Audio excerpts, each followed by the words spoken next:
Good evening, ladies and gentlemen. Thank you so much for joining us for this Lecture 7 of this Cricket South Africa Level 1 umpiring course hosted by Western Province Cricket Umpires Association. My name is Abdullah Steenkamp and my co-presenter for this evening will be Tom Mokarosi. The format of tonight's lecture will be slightly different to the others. I will kick off by going through revision slides. And these slides will help you when you do study for your exam. These revision slides will help you in preparing for the exam. After I've gone through the revision slides, I will then hand over to Tom, who will then take you through a mock exam as well as going through some admin for the up-and-coming exam. Law 1. Law 1 covers the players and the number of players. Usually a match is played between two sides and usually 11 a side, and one of those 11 shall be the captain. But the law allows, but this is needs to be done by an agreement before the game, that a match can be played between sides of more than 11 or even less than 11. But if you do decide to play a game with more than 11, let's say in a trial game, you decide before the game starts that you can have 15 players aside, but then the law guides us in terms of players on the field at any given time, not more than 11 players. You cannot have all 15 field at once, not more than 11. When it comes to the nomination and the replacement of players, it's important that each captain to nominate his or her players, and it needs to be in writing to one of the umpires either before the toss or when they get to the toss to hand over the nomination seats. Needs to be in writing. On the right is this an example of a nomination seat that we used in in the Western Province Cricket Association leagues here in Cape Town. This we hand to the captains when we get to the ground. Captains then needs to complete this nomination seat, and when he or she comes to the toss, they then hand it to the umpires. So are we allowed to change a player once the toss has taken place? Yes, the law allows for this, but there is a condition. So in an example where we get to the toss, let's say the game starts at 10 o'clock, 9:30 we get to the toss, captain then hands the nomination seats to you. You look at the seats, there are 11 players on the seat. Toss that then take place. Let's say captain of side A wins the toss and decides to go bat. So this is now at 9:30 when the toss took place. At 9:35, while the teams were still warming up, one of the players, let's say, break his or her leg. Captain then comes to you informing you of player X broke his or her leg. Can that player be replaced? Yes, the law allows for that player to be replaced, but there is one condition. The umpires now needs to go to the opposing captain and ask that captain's permission whether the injured player can be replaced. So it's not for the umpires to decide whether the player can be replaced or not. It is the opposing captain, and he or she needs to give consent. And if they do, yes, you can then replace this injured player that broke his or her leg. If that player say no, I'm not happy, you cannot replace the player, you then cannot replace that injured player. When it comes to the umpires, in terms of the appointment and the attendance of the umpires needs to be at the ground according to the law at least 45 minutes before play is about to start. So if our game starts at 10 o'clock, Umpires needs to be there latest 9:15, so at least 45 minutes. Can be earlier, but not later than 9:15. We all know there's lots of duties that the umpires needs to perform before the game starts. That's why it's important, according to the law, 45 minutes before play is about to start. Are you allowed to change an umpire? Yes, the law allows for an umpire to be changed because sometimes an umpire can get become injured uh, or ill, or there could be exceptional circumstances why there's a need to change the umpire. So yes, the law allows it, but the law guides us further by telling us. So yes, we can allow a change of the of umpire, but as soon as you change the umpire, let's say due to injury or illness, the replacement umpire only to stand at the striker's end. But there's another but. Unless both captains agree that this replacement umpire can take full responsibility. If both captains agree, both captains are happy that this replacement umpire can take full responsibility, then no problem. The replacement umpire can then stand at bowler's end and at a striker's end. So yes, you can change the umpire due to injury or illness, but the replacement umpire only to stand on at striker's end, but unless both captains agree, and if they do, the replacement umpire can then take full responsibility. When it comes to fair and unfair play, who are the judges of fair and unfair play? Is it the captains? Is it the coaches or the players? No, the umpires. And the umpires alone are the sole judges of fair and unfair play. When it comes to fitness for play, who decides whether the ground is fit to play? Again, is it coaches, players, captains? Again, the law guides us by telling us. When it comes to the fitness of play of the ground, again, solely for the umpires together to decide whether the conditions of either ground, weather, or light or exceptional circumstances means that it would be dangerous or unreasonable for play to take place.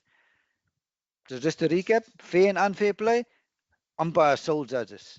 Fitness of play, umpires and they together decide whether conditions of ground, weather or light. When it comes to the suspension of play in dangerous or unreasonable conditions, so if at any time umpires then they together agree that conditions of ground, weather or light that are dangerous or unreasonable, they shall immediately suspend play or not allow play to start or recommence. If play is in progress and umpires do not agree on conditions, they shall immediately suspend play. So according to the laws of cricket, and I'll use an example, let's say it is late on in the day. Let's say close of play is 5 o'clock. It's about 4:30. Lights fading and it's becoming dark. Umpires look at each other, and one umpire say, "I think the light is still good." Other umpires say, "I think it is too dark. I think we need to go off." So the law guides us here by telling us if umpires do not agree, like in my example, one feels it's still light, the good light is still good to play. The other umpire thinks, I think the light is still dark. So if there's no agreement, law guides us by telling us that because of no agreement, you need to immediately suspend play. So soon as the one umpire say yes, okay, the other umpire say no, I don't think I think it's too dark. You then at that moment need to immediately take the players off the field. When it comes to the position of the umpires, law also guides us here. Firstly, it guides us where the bowlers in umpire to stand. Bowlers in umpire not to stand, not to interfere with either the bowler's run up or the striker's view, and usually that position is directly behind the stumps. So that's the guidance that the law gives us in terms of the bowlers in umpire. So what guidance do we get in terms of strikers in umpire? Strikers in umpire needs to stand on the onside of the pitch. So whether it's a right-handed striker or even a left-handed striker, you need to stand on the onside of the pitch. And a practical tip, you often find a left and a right-hand batter at the crease. So let's say first ball of the over, you get the right-hand batters facing and leads the ball to fine leg and they take a single. So now for the right-hand batter, the striker stood on the onside. Now the second ball, the left-hand batter is now going to face the second ball of the over. So you as the strikers in umpire needs to now get to the other side. You now needs to get to the onside of the left-handed striker. The law also identifies that yes, there are times where there is a need for the strikers in umpire to stand on the offside. Examples, you can have a late setting sun where the strikers in umpire needs to stand on the offside because if the strikers in umpire is going to stand on the leg side, the late setting sun might be in his or her eyes. You can sometimes find lots of fielders around the bat on the onside, let's say a short leg standing on the popping crease. So you're not able to see the popping crease, nor you're able to see the wicket if you're standing on the onside. So yes, the law allows for you then, the strikers in umpire, to go stand on the offside. But now if you do decide to go stand on the offside, you then need to inform the captain of the fielding side that you're standing on the offside. You also need to inform the striker and you need to inform the other umpire. So there are three parties that you do need to inform if you are going to stand on the offside. Just an exam tip. You'll often find sometimes questions that will be, let's say, half through or only a third through. So for this exam, if you do get a question like this where it tells you the striker and umpire, if going to stand on the offside, needs to inform three parties. So in the exam, they need to stipulate all three parties that you need to inform. If they only stipulate one, you can the question would then be false. All three parties, in this case, captain needs to be informed, bowler and umpire, and the striker. When it comes to the scorers, two scorers ideally to be appointed, and what do the scorers needs to do? What are the scorers' duties? Three things that the scorers needs to do. They need to record all runs that scored in this particular game. They need to record all wickets that are taken, and lastly, numbers of overs bowled. These are the only three duties that the scorers needs to do in the game. Just in terms of the correctness of the score, scorers to frequently check their scores and that their records agree. That's why it's important. Scorers needs to sit next to each other. You cannot have a scorer sitting in, let's say, different cars or one sitting this side of the ground and the other one on the other side. They need to sit next to each other. And when it comes to acknowledging of signals, scorers needs to acknowledge each and every signal given to them by the bowlers in umpire. Yeah, sometimes you can find more than one signal of a single delivery, like let's say leg by, ball is bowler ball, front foot no ball, then ball is the pad, then from the pad playing a shot, it goes to the boundary for four. Three signals of this one ball. You first need to signal no ball to the scorers, wait for acknowledgement. Secondly, you need to signal leg by and wait for acknowledgement from the scorers. And then lastly, signal boundary four, and the scorers also need to acknowledge that signal. When it comes to the ball, and here we're going to focus on in modern cricket, after how many overs does the law allow the fielding side to take a second new ball? According to the law, 80 overs. So only after 80 overs in modern cricket does the fielding side have the option, so the captain of the fielding side do have the option after 80 overs to select a new ball. The option is there. Fielding captain doesn't have to exercise the option if the fielding side feels like they want to keep on bowling with the current ball. So after 80 overs, they can continue. But the option is only there after 80 overs. So when it comes to the bat and the bat sizes, the law guides us when it comes to the overall length of the bat. All they tell us is the overall length of the bat not to be more than 96.52 centimeters. Yes, it can be longer, but sorry, it can be shorter, but not longer than 96.52 centimeters. So that's the overall length of the bat. When it comes to the blade dimensions, width 10.8 centimeters, depth 6.7 centimeters, and the edges 4 centimeters. Law 7 covers the creases. And here I'm going to give you free marks. This is definitely coming in the exam. They're going to ask you to name the creases. So there I'm giving you 3 points already. They're going to ask you some measurements. So let's go through what the names of those creases are and let's go through the measurements. Free marks I'm giving you. So there are three creases. Firstly, this front one, that's called the popping crease. Secondly, there are two return creases. This is one return crease and here's the other return crease. And the third crease is the bowling crease. So again, to confirm, three creases, popping, two return creases, and a bowling crease. So let's have a look at the length of these various creases. Let's start with the popping crease. Popping crease, the law guides us by giving us a minimum length of the popping crease.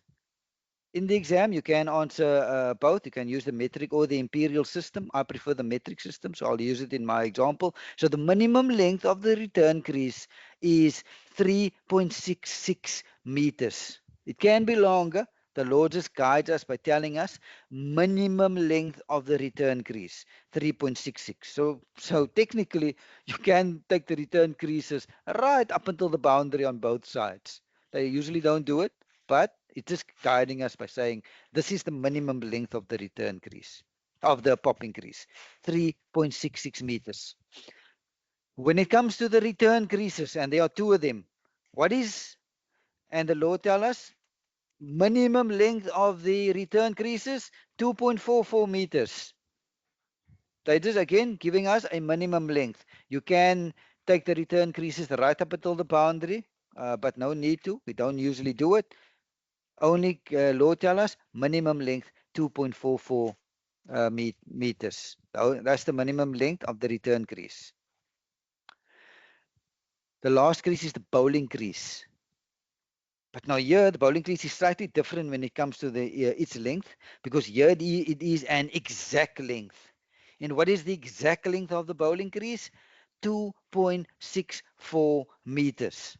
And it's taken from the inside edge of the one return crease until the inside edge of the other return crease. So bowling crease has an exact length 2.64 meters compared to the other two creases where the law just guides us by giving us a minimum length. So minimum length of the popping crease 3.66. Minimum length of the two returning creases for 2.44 meters, and then the exact length of the bowling crease 2.64 meters. The length from the bowling crease to the popping crease, that length also an exact length, and it's 1.22 meters. And that exact length is taken from the back edge of the bowling crease up until the back edge of the popping crease. So I just remember this one length, and from this one length, I can derive the other lengths. So this length of 1.22 meters, which is from the back edge of the bowling crease till the back edge of the popping crease. So that length is 1.22 meters. So if I multiply that number by 2, so 1.22 multiplied by 2, I get 2.44 meters. And which crease is 2.44 meters? The return crease. I can also derive the length of another crease from this 1.22 meters. If I multiply 1.22 meters by 3, what do I get? I get 3.66 meters. And the popping crease, its length is 3.66 meters. So by memorizing just this one length, this 1.22 meters, I can derive the measurement of the return creases and the measurement of the popping crease. So now if I've given you the names of the creases, definitely in the exam, I'm giving you the measurements of these creases. Just an exam tip. Please look at the arrows in the pick that you're going to get in your exam, because the arrow is important. You need to see look at where that arrow starts and where it ends. Uh, I'll give you an example what I mean. You can see here the bowling crease, which is 2.64 meters. The arrow starts at the inside edge of the one return crease and goes to the inside edge of the other return crease. So in this pick, they're looking for the full measurement of the bowling crease, which is 2.64 meters. But let's say if they do in your picks in the exam show you an arrow that goes from middle stump to the back edge of the one return crease. So what measurement are they looking for now? Now they're only looking for half the measurement of your bowling crease. They're not looking for the full measurement of 2.64 meters, because the arrow only takes you from the middle stump up until the return crease. So half the measurement of the popping of the bowling crease is 1.32 meters, and that is the answer that you need to put in your exam.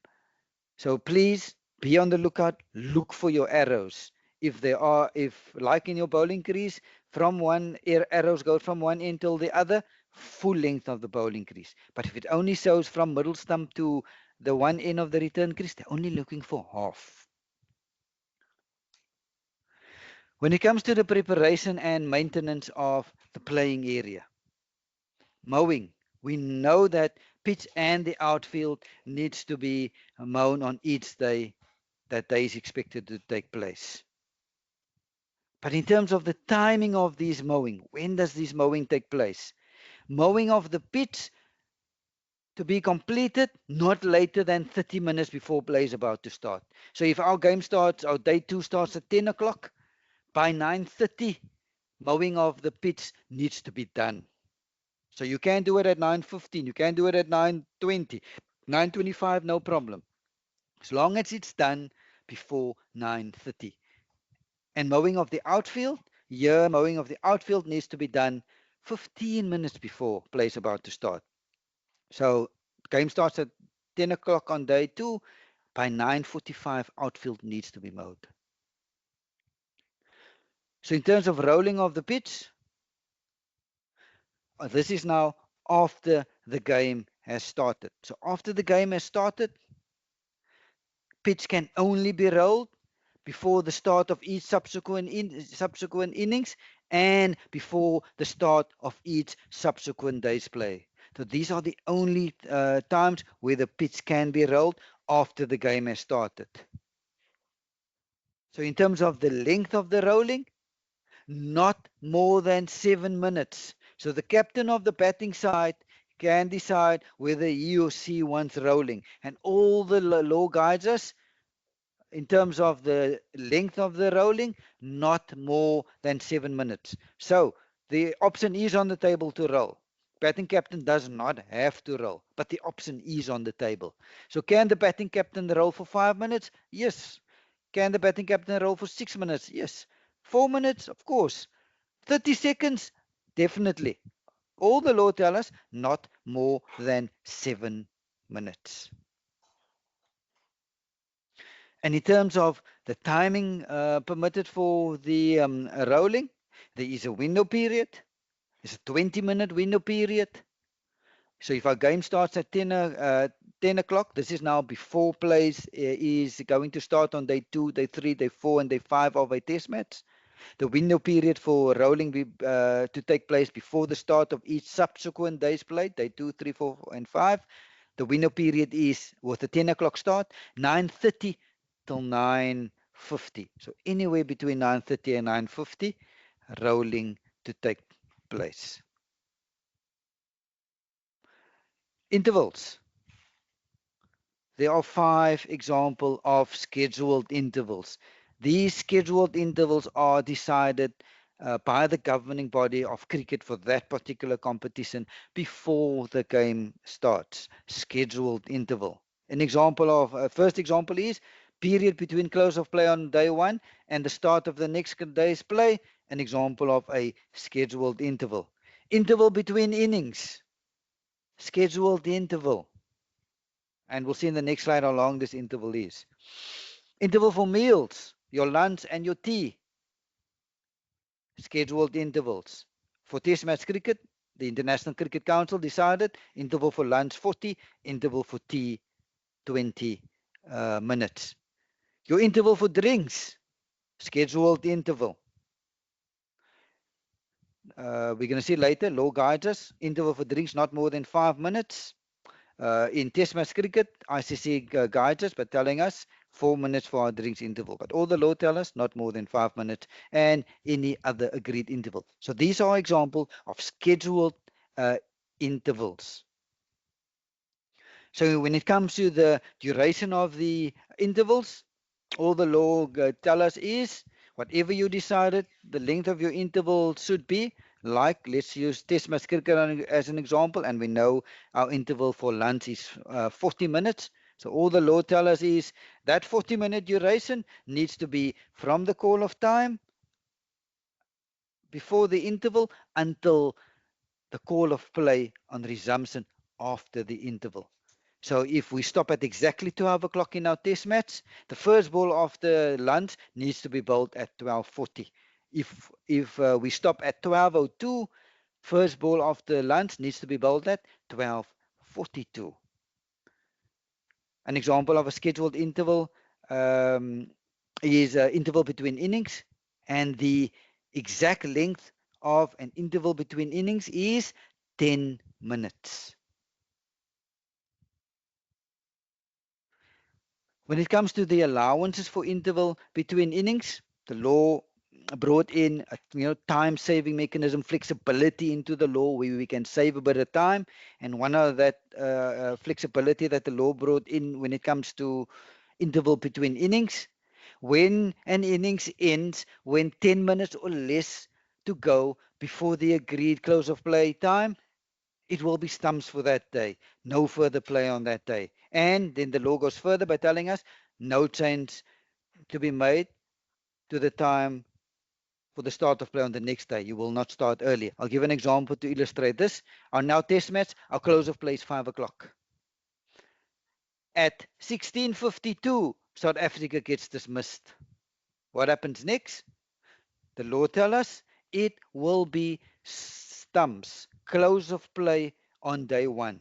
Why will it be close of play on day 1? Because the law tells us we need to then activate this particular clause. Because South Africa was dismissed 10 or less minutes before the close of play time, and in our example, 16:52 is less than 10 minutes to go. It's 8 minutes to go. It will then be stumps at 16:52. Yes, we ended 8 minutes earlier, but we won't start 8 minutes earlier the following day. So anytime 10 or less, whether it's 16:50, whether it's 16:52, whether it's 16:55, 16:56, as long as it's 10 minutes or less to go until your close of play, it will be stumps for that particular day. Again, flexibility that the lawmakers brought into when it comes to our tea interval. If an innings ends 30 minutes or less to go till tea, we will take tea immediately.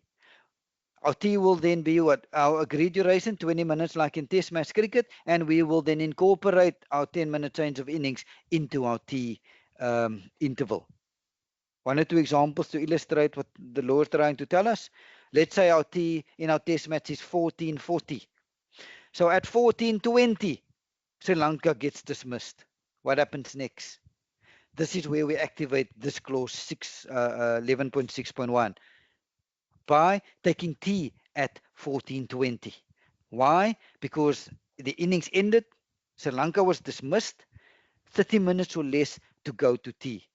For 1420 is 20 minutes to go till tea. So we will then take an early tea at 1420 up until 1440, and we'll incorporate the change of innings interval into our tea interval. So any 30 minutes or less, so whether Sri Lanka gets dismissed at 1420, whether it's at 1415, without remember our tea is at 1440, scheduled tea is at 1440.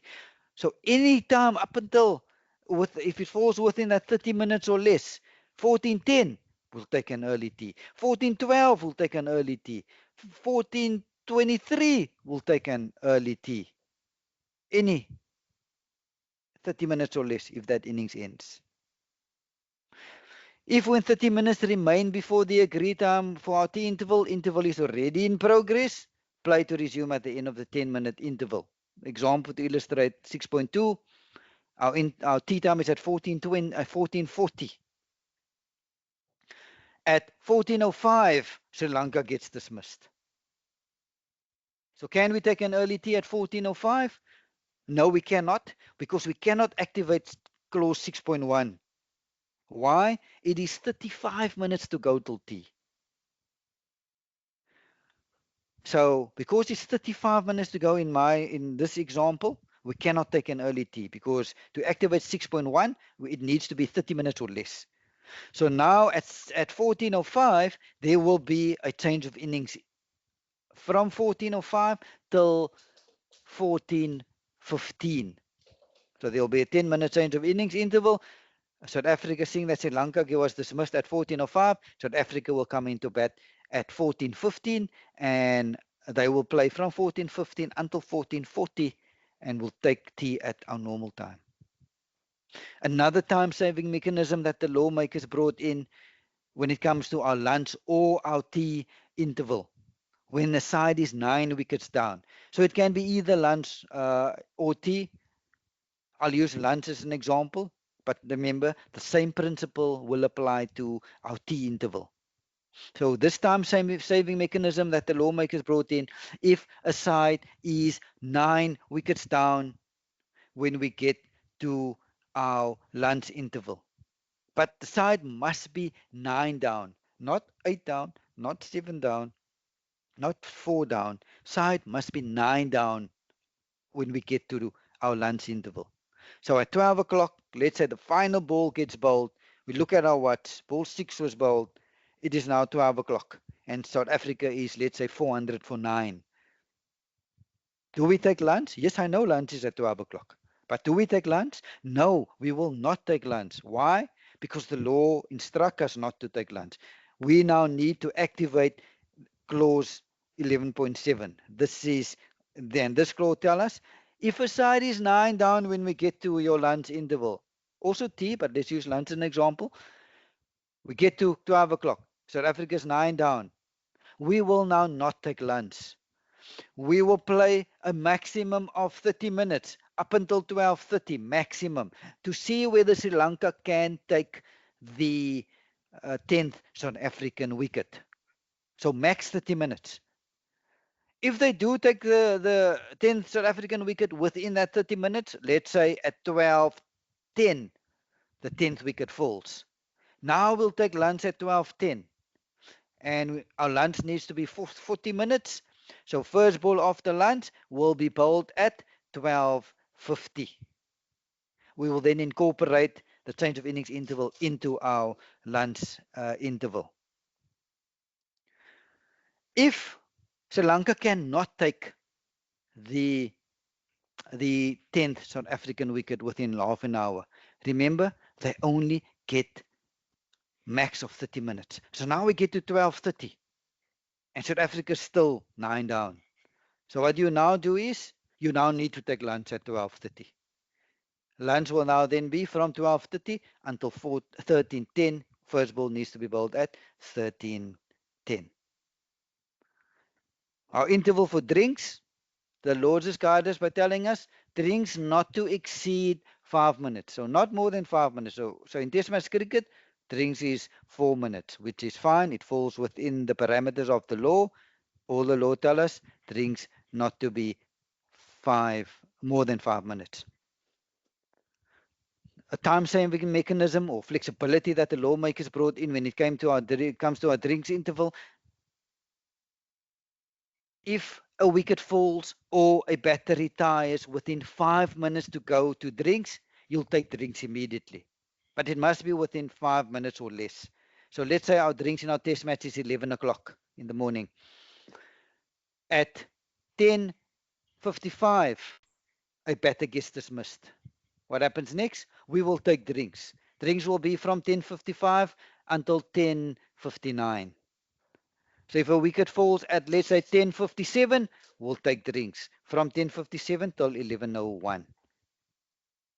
If drinks falls at 10:54, will we take an early drinks? No, we will not. Why? Because this is 6 minutes to drinks. So now the new batter needs to come in and face the next delivery, and we'll take drinks at 11 o'clock. When it comes to the start of play and the cessation of play, other than at the end of the game, you always need to complete the over before taking the interval. There is an exception, and we'll get to it later in the slide, but you cannot take an interval midway through the over. You cannot, let's say, in our test match, our lunch is at 12 o'clock. We get to 12 o'clock and we, let's say, bowled only 2 balls. So yes, technically it is lunch because lunch is at 12 o'clock, but the law guides us here by telling us no. You first need to complete the over and then you take lunch. So let's say the over only gets completed at 12:04. So we will call overtime and lunch at 12:04. Our lunch will then be from 12:04 and in lunch needs to be 40 minutes. So first ball after lunch will be bowled at 12:44. So we first need to complete the over, then take lunch. There is an exception. What is that exception? So that exception is if we get to less than 3 minutes before the agreed time for your interval. And if a batter gets dismissed or retire, or let's say player needs to leave the field, what then needs to happen? You will then take, let's say, your interval. I use an example to illustrate this. Our lunch is at 12 o'clock. At 11:57, South Africa a wicket falls. Let's say the fourth wicket falls at 11:57, and the wicket gets taken on the second ball of the over. So what happens now? This is where the law guides us. Because this is now 3 minutes or less to go till our lunch interval, we will take lunch immediately. So lunch will be from 11:57, and first ball after lunch needs to be bowled at 12:37. So less than 3 minutes, we will take lunch immediately. So if a wicket falls at 11:58, 11:59, we will take lunch. What happens if a wicket falls at 11:56? Because this is 4 minutes to go to lunch, the new batter needs to come in and face the next delivery. So it needs to be less than 3 minutes to go. And if we do stop midway through the over and we take an early lunch, we will then complete the over after lunch. When it comes to the innings, and in particular the toss, who needs to be there? Where does the toss needs to take place? And what is the timings of the toss? So who needs to be there? Both captains needs to be there. And at least one umpire. Preferably both umpires. But if only one is available, no problem. So we now know both captains needs to be there, both umpires, or at least one umpire. Where does it need to take place? Anywhere on the field of play. Anywhere over the boundary, toss can take place. But we all know, customary, the toss takes place next to the match pitch, as is customary.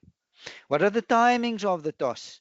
There's a 15-minute window period for the toss to take place. 15, 1 5. And that 15-minute window period, in let's say in our test match, with play starting 10 o'clock on day one, our 15-minute window period is from 9:30 until 9:45. Anywhere in between that, our toss to take place. 9:35, the toss can take place, no problem. 9:40, no problem. 9:38, no problem. 15-minute window period, 1 5. Then the law further guides us by telling us as soon as the toss is completed, whoever wins the toss needs to notify the opposing captain immediately. The captain winning the toss cannot tell you, umpire, just give me a few minutes. I want to going to discuss this with my coach and the rest of my team. No, you need to tell that captain. You need to inform us immediately of your decision. When it comes to the follow on, and the lead in the follow-on in a two-innings match of 5 days or more, which is our test match. Test match spans over 5 days. These days we don't get cricket of more than 5 days anymore. Back in the day, it used to be more than 5 days, but these days test match spans over uh, 5 days. So when it comes to the follow-on lead in a 5-day test match, the team which bats first and lead by at least 200 runs shall have the option, that captain shall have the option of asking the other side to follow on. But the lead needs to be at least 200 run. So that's in a 5-day test match. We all know that more day matches, not all of them spans over 5 days. Like in South Africa, the Cricket South Africa provincial competition spans over 4 days. So when it comes to the lead in a 3 or 4 day match, there the lead needs to be 150. When it comes to a 2 day match, there the lead needs to be 100 runs. And in a 1 day game, there the lead needs to be 75 runs.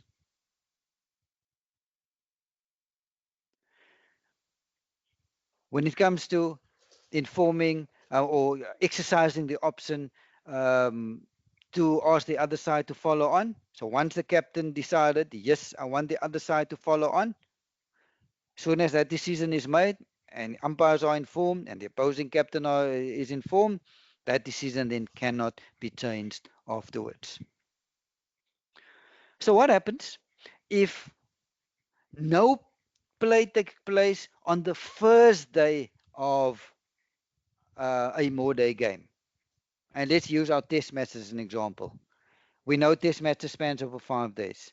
So if no play takes place on day one of our test match, now the single ball was bowled. The rain for the whole of day one of our test match. So if this happens, so now when it comes to the follow-on lead, because there's now 4 days remaining, we now need to go to, and if I can go to the previous slide, so in a 4-day game, the lead in terms of asking the side to follow on needs to be at least 150 runs. So if no play takes place on day one of our test match, and we start on day two, now for this particular game, seeing that it's only 4 days remaining, the minimum lead needs to be at least 150 runs for the captain to ask the other side to follow on. But the important thing here is it needs to be the first day of the match that's lost. So let's another example. In our test match, let's say South Africa plays Zimbabwe, and we get play on day one. We start on time on day one, and we get a full 90 overs on day one. Day two, rains out. Not a single ball gets bowled. Now we get to day three, and we start on time. So now what happens? In this example, because we had a full day on day one and it was day two that rained out, the follow-on lead will stay 200 runs in our 5-day test match. So what I want you to take away from this is it needs to be the first day's play that is lost. When it comes to the declaration, who decides to declare? Captain of the batting side can declare an innings at any time whenever the ball is dead. Captain of the batting side to declare. Similarly, with forfeit of an innings, a law allows for a captain to forfeit either of his or her side's innings before the commencement of that innings, and this forfeited innings shall be considered a completed innings. And again, when it comes to the notification of either a declaration or the forfeiture of an innings, as soon as the captain decided, yes, I'm going to declare, or yes, I'm forfeiting the innings, they need to inform the umpires and the opposing captain. And once notified, that decision then cannot be changed afterwards. When it comes to the over and the number of balls in the over, law guides us. The balls shall be bowled from each end alternately and 6 balls per over. So when does an over start? The law guides us. Over shall start as soon as the bowler begins his or her run up. So let's use a fast bowler as an example. Fast bowler stand on top of his or her mark. As soon as that bowler gives his or her first step, that is when the over officially starts. Or if the bowler has no run up, when that back foot lands, that is technically when the over starts. When it comes to boundaries and the identification and the marking of the boundaries, where possible, boundary to be marked by a continuous white line or by an object in contact with the ground, where possible. We all know it's not always possible to mark it with a white line or with a rope as an example. So if the boundary is marked by a white line, the edge nearest, the edge of the line nearest to the pitch shall be the boundary line. So if we do use objects such as flag, post, or boards, these are just merely to highlight the position, and this must be placed beyond the boundary. Let's look at a pic to illustrate how the law works. So when it comes to fence, line, a rope, what I want you to take away from this is the inside edge indicates the boundary, not the outside edge, inside edge of the rope, inside edge of the line, inside edge of the flag indicates the boundary. Dead ball. The, there are 8 ways that the ball automatically becomes dead.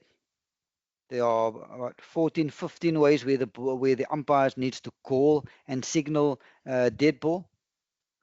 A few examples when the ball automatically becomes dead.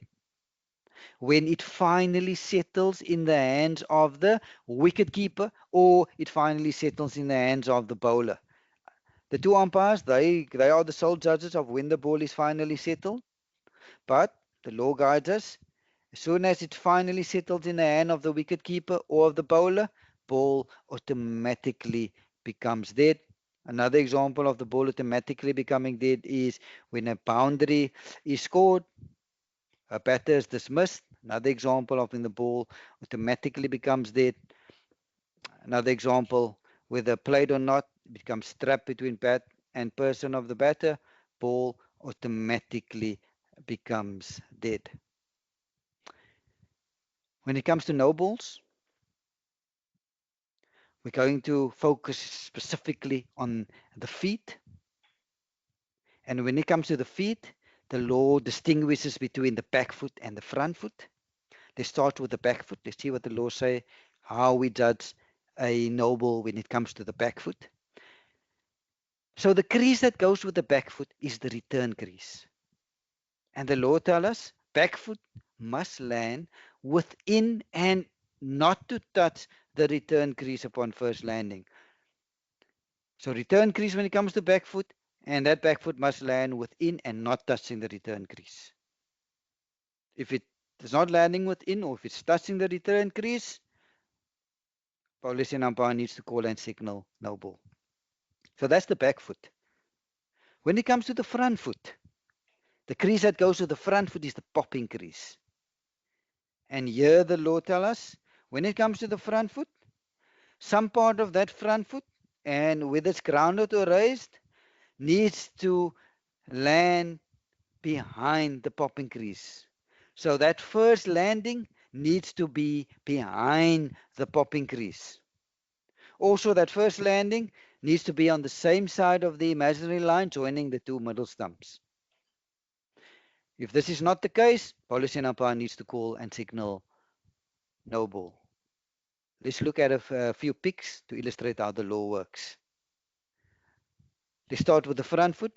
Is there any part of the front foot where the grounded or raised behind the back edge of the popping crease? Yes, so we're happy with the front foot. Let's look at the back foot. And this is a right arm bowler bowling over the wicket. So back foot, is there any part of the back foot touching the return crease? Yes, it is. That's why this is a no ball. Front foot, any part of the front foot with the grounded or raised behind the back edge of the popping crease? Yes, we're happy with the front foot. Is the back foot touching the return crease? No, it's not. That's why fair delivery. This is a left arm bowler bowling round the wicket. Front foot. Which crease goes with the front foot? The popping crease. So is there any part of the front foot of this left arm bowler going around the wicket behind the back edge of the popping crease? Yes, there is. So we're happy with the front foot. Back foot. Is the back foot touching the return crease? No, it's not. That's why this is a fair delivery. Front foot. Any part of the front foot with the grounded to raise behind the back edge of the popping crease? Yes, there is. We're happy with the front foot. Back foot. Any part of the back foot touching the return crease of this left arm bowler bowling around the wicket? Yes, it is. That's why this is a no ball. Back foot, we're happy, not touching the return crease. Any part of the front foot with a grounded or raised behind the back edge of the popping crease? Yes, there is. That's why this is a fair delivery. Back foot, we're happy, it's not touching the return crease. Front foot, any part of the front foot with a grounded or raised behind the back edge of the popping crease? No, there's not. That's why this is a no ball. Back foot, we're happy, not touching the return crease. Front foot, any part of the front foot with a grounded or raised behind the back edge of the popping crease? No, there's not. That's why this is a no ball. Again, importantly, when judging the no ball, first landing. Let's say if this was first landing and then it ends up here, that would be a fair delivery. Why? Don't judge it where it ends up. Judge it first landing. But let's assume this is first landing. That's why this is a no ball. Back foot, we're happy, not touching the return crease. Front foot, is the part of the front foot with the grounded to raise behind the back edge of the popping crease? Yes, there is. Fair delivery. Back foot, we're happy. Front foot, there's no part of that foot behind the back edge of the popping crease. Yes, it is raised a bit, but there's no part. That's why this is a no ball. Earlier I mentioned the another mode of no ball, and let's just visualize this. This is a left arm bowler bowling over the wicket, and just see where that front foot is landing. It's landing on the other side of the imaginary line from middle stump to middle stump. Yes, for illustrative purposes, we drew a line from middle stump to middle stump, but yeah, obviously in the game there won't be this red line, but you just have to use an imaginary line. This left arm bowler that started bowling over the wicket, now with the front foot on the other side, the law sees this as bowler suddenly bowling now around the wicket, hence changing mode of delivery, hence you need to call and signal no ball.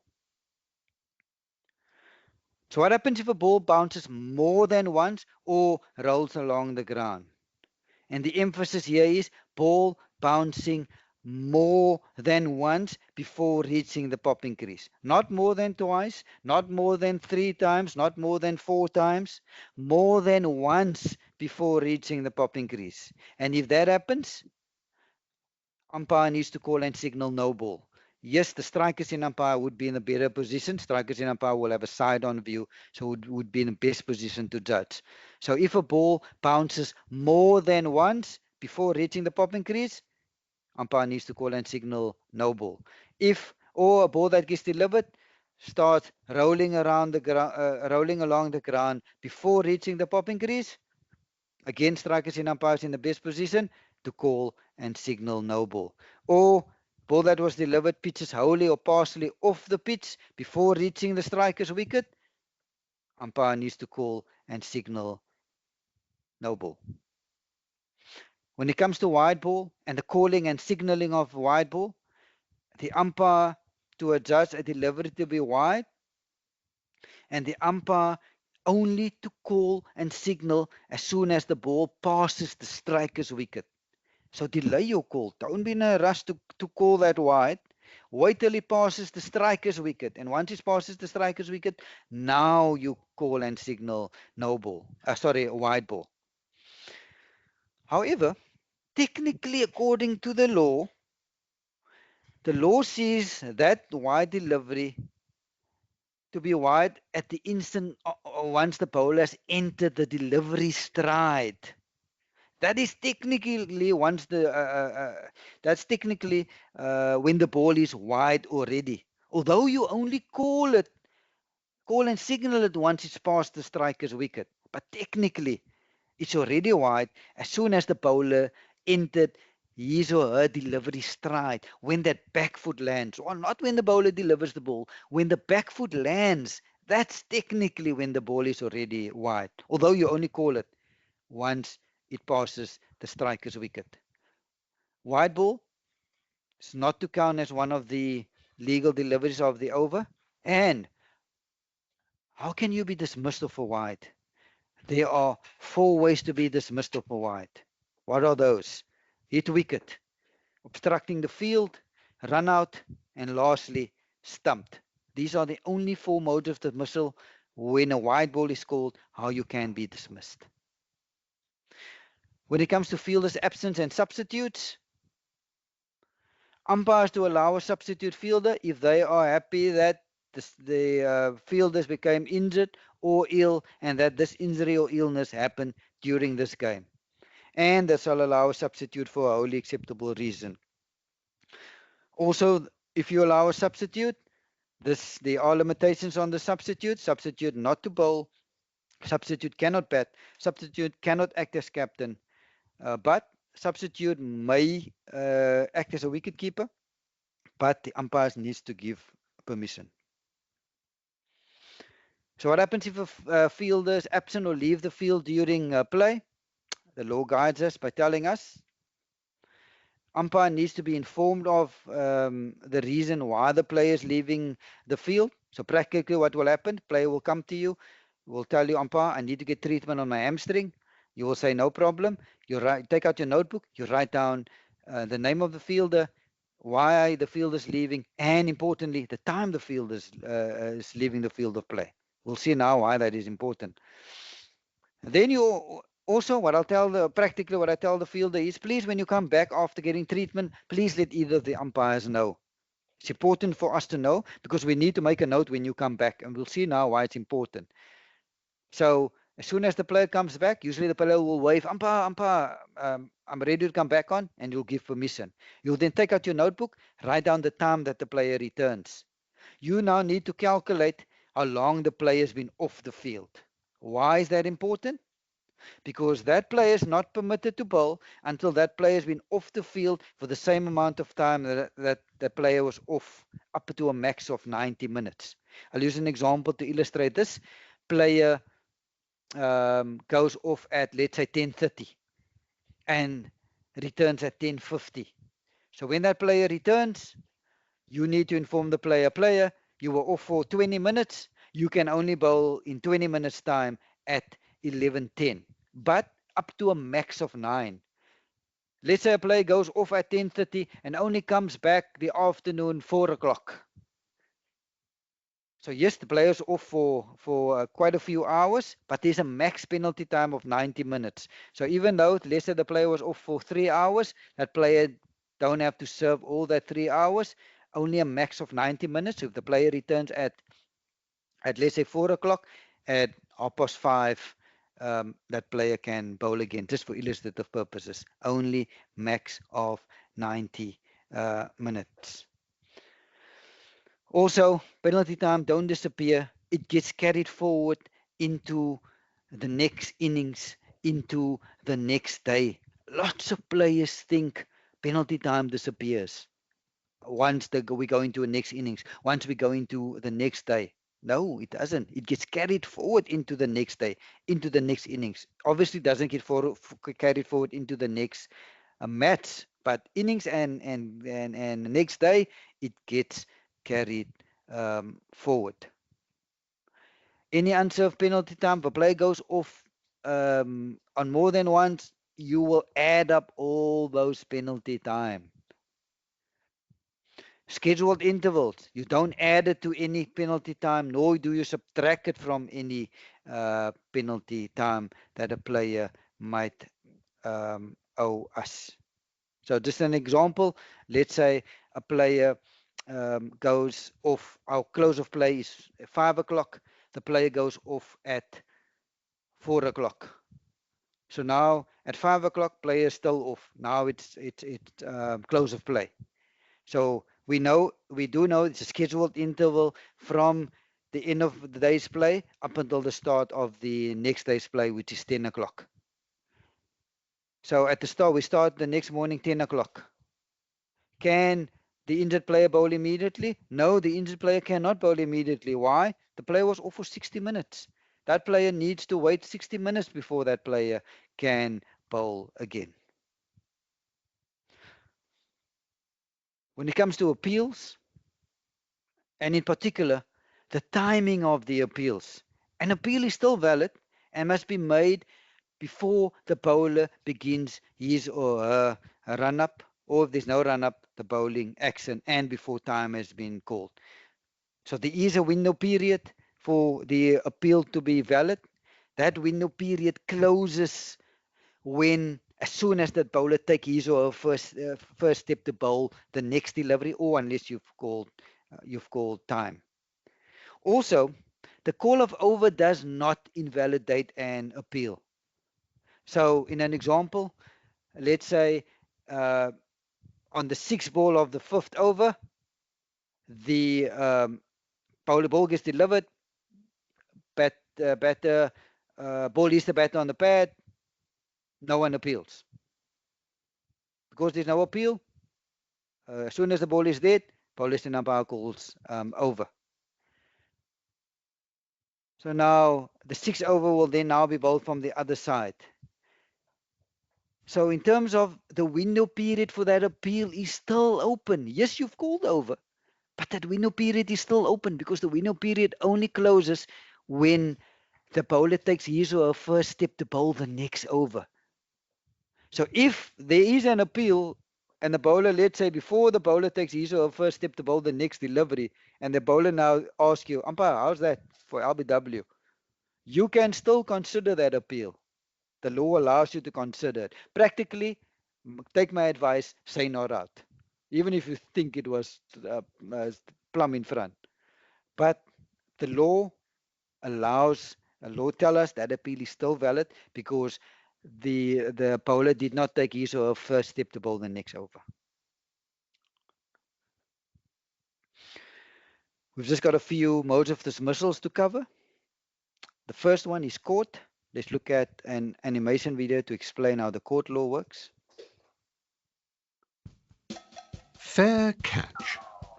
A catch shall be considered fair if the ball is held in a fielder's hand, hugged to the body of the catcher, or accidentally lodges in his or her clothing, helmet, or protective equipment. But of course, this being cricket, it isn't always that simple.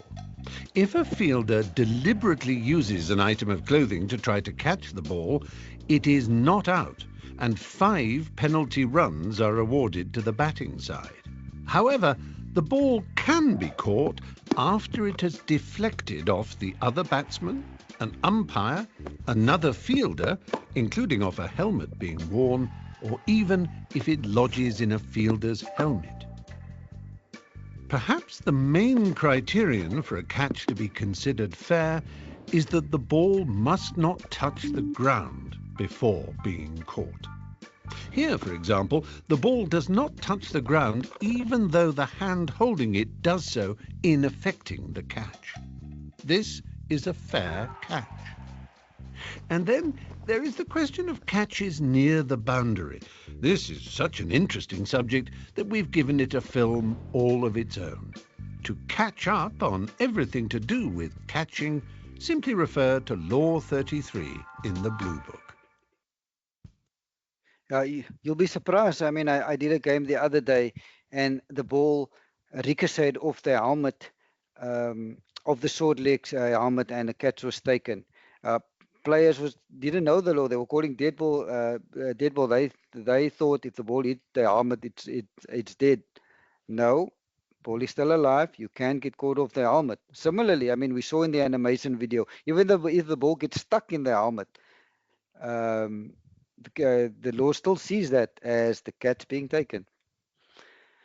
In terms of how many runs to be scored, if a striker is scored, no runs to be scored. Even if the ball gets hit high in the air, even if the batters run 3 while the ball is in the air and then the catch gets taken, no runs to be scored. Last week we heard that bowled is boss. If a batter's dismissal of a single ball, more than one mode of dismissal, bowled is always boss. Bowled is number 1. Caught is number 2. Leg before wicket. Let's look at an animation video to describe how leg before wicket works. Leg before wicket. LBW.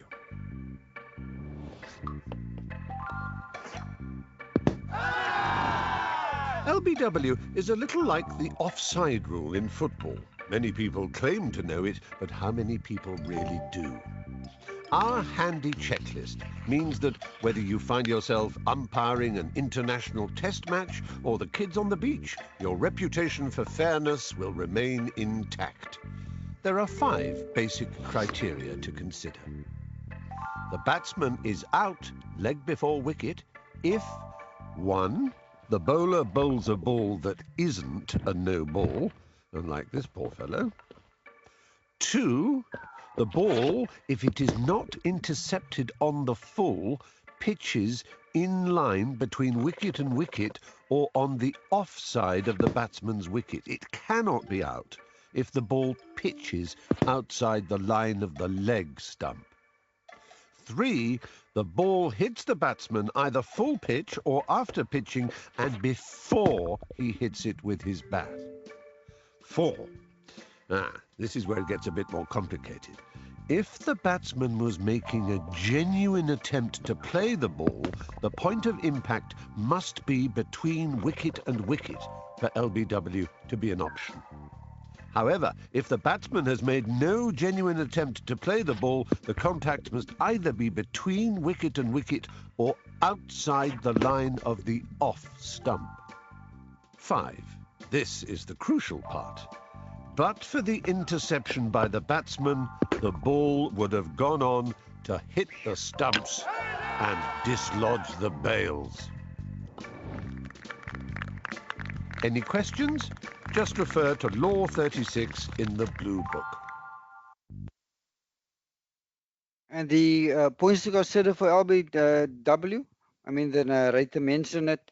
These points you go quickly, through your head in a split second. You consider these points. Ball not to be a no ball. It needs to pitch in line or between wicket and wicket or on the offside. Should not have touched the bat first.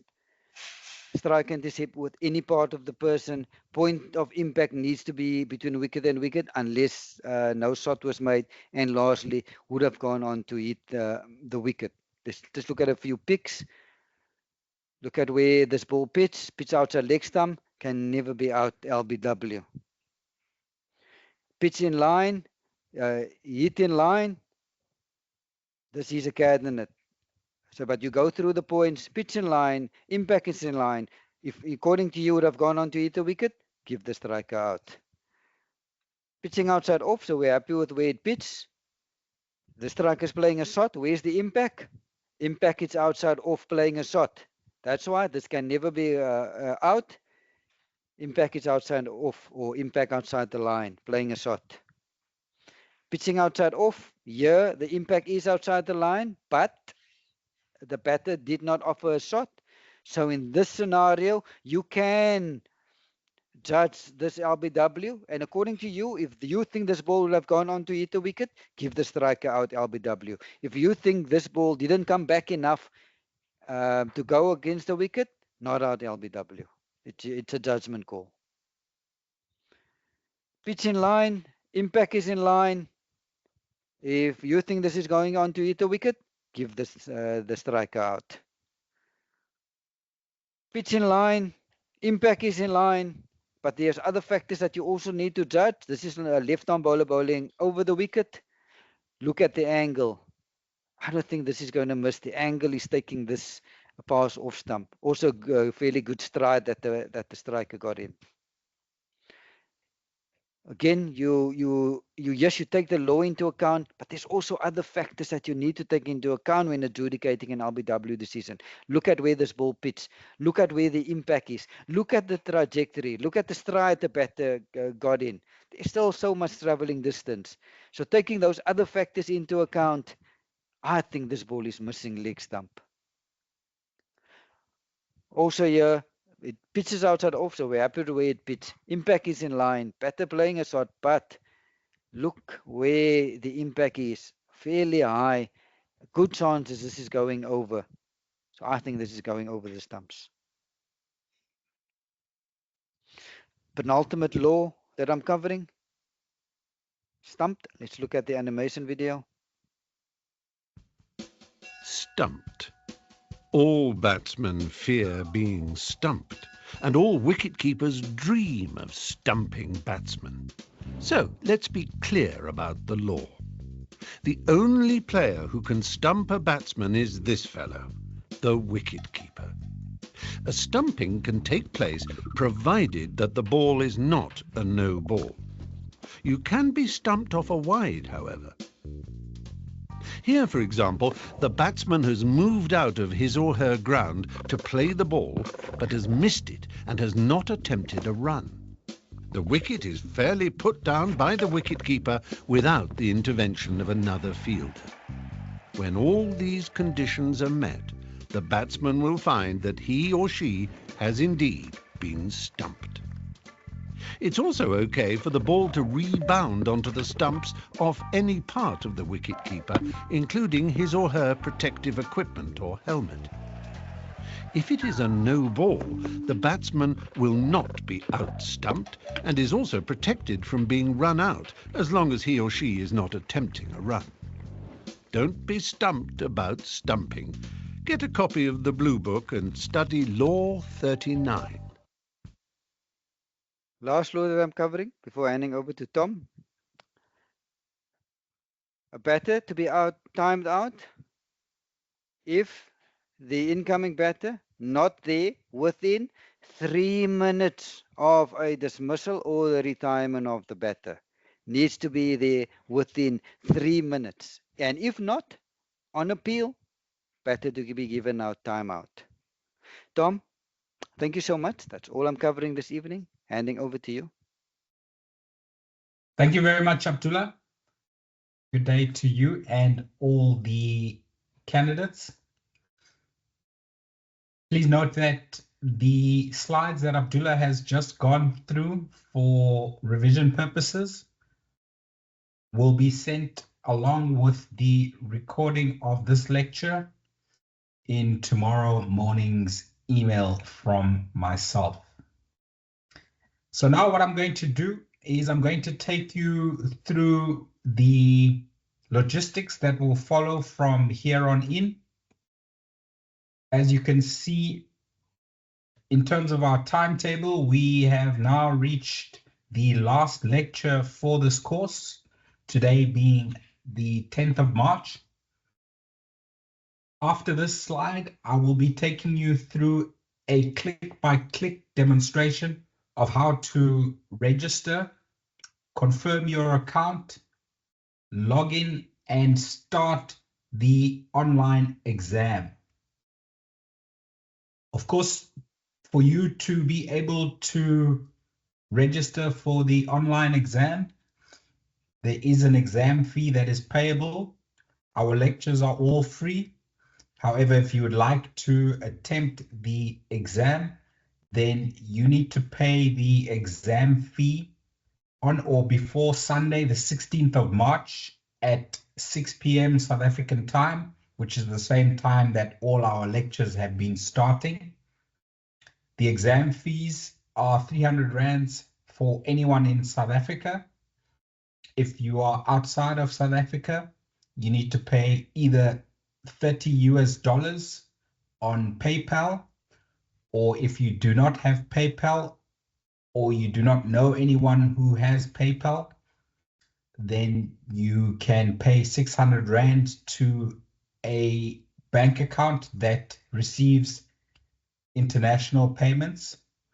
If you need details of that bank account, please WhatsApp or email me and I will send you details of that bank account. The details of the bank account that the 300 Rand for candidates in South Africa need to be paid to, that is on all the emails that I've been sending, about 3/4 of the way down, as well as the PayPal link to pay the $30 that is also on all the emails that I've been sending, about 3/4 of the way down. Quite importantly, if you're paying for more than one candidate, you need to specify the email addresses of all the candidates that are being paid for. So make sure that when you are making payment, the proof of payment is sent to your email address, and then you forward the proof of payment to training@wpcua.co.za. And if you're only paying for yourself, that's pretty straightforward. You need to email from the email address that you want your exam link email to be sent to. If you are paying for more than one exam candidate, then when you forward the proof of payment, you should also include all of the email addresses of all of the candidates who are being paid for to training@wpcua.co.za. Up to now, apart from the National Youth Services candidates that Cricket South Africa is paying for, there have been 23 candidates who have been paid for. So thank you very much for all of you who have paid so far. And the rest of you have until Sunday, the 16th of March to send through your proofs of payments to training@wpcua.co.za. What I will do, starting tomorrow night, I will send a list of all the email addresses that have been paid for so that you can check to see if your email address is on that list, if of course you have made payment for the exam. So I will, on Monday morning, the 17th of March at 9 a.m., I will have a long list of all the exam candidates that have been paid for, their email addresses. And from there, I will use the website Umpires Universe to generate exam link emails. And those exam link emails you will receive on Monday, the 17th of March at 9 a.m. South African time. And that will start your 10-day window period where you will have up to 5 attempts to achieve the pass mark of 80%. There are 69 true or false and multiple choice questions. And to achieve 80%, you need at least 56 correct answers. out of the 69 questions.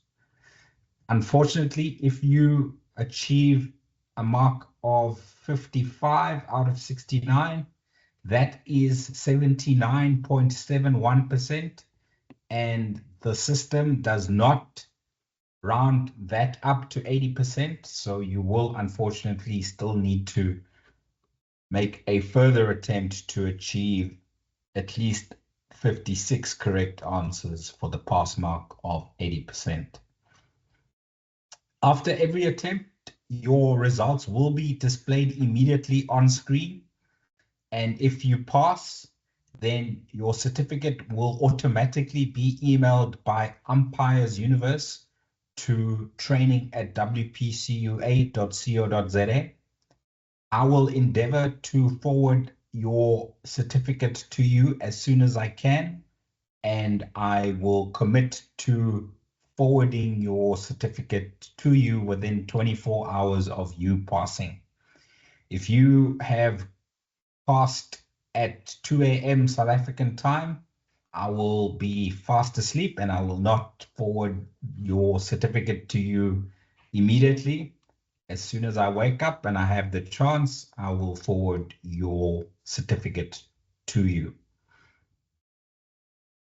When we forward your certificates to you, we will also ask you where in the cricketing world you are. And if you want to start umpiring, you need to specify your city, your province, and your location and your country, so that we can put you in touch with the Umpires Association closest to you. So please, if you are in India, you need to state your town or city, your state, and of course your country. And we will endeavor at the end of the exam window period on the night of Thursday, the 27th of March, to send to all of the passers the contact details of the Umpires Association closest to them so that they may start umpiring in an official capacity. Please note that once you pass your exam, you will not be granted any more attempts to achieve a higher mark. So if you get 80% on your first attempt, you will not have the opportunity to attempt number 2, 3, 4, and 5. Of course, I'm sure a lot of you are interested in joining us for level 2. And once you pass level 1, you will automatically be added to our mailing list for level 2. Level 2 will start on Monday, the 31st of March, and will also be completely online, the lectures and the exam.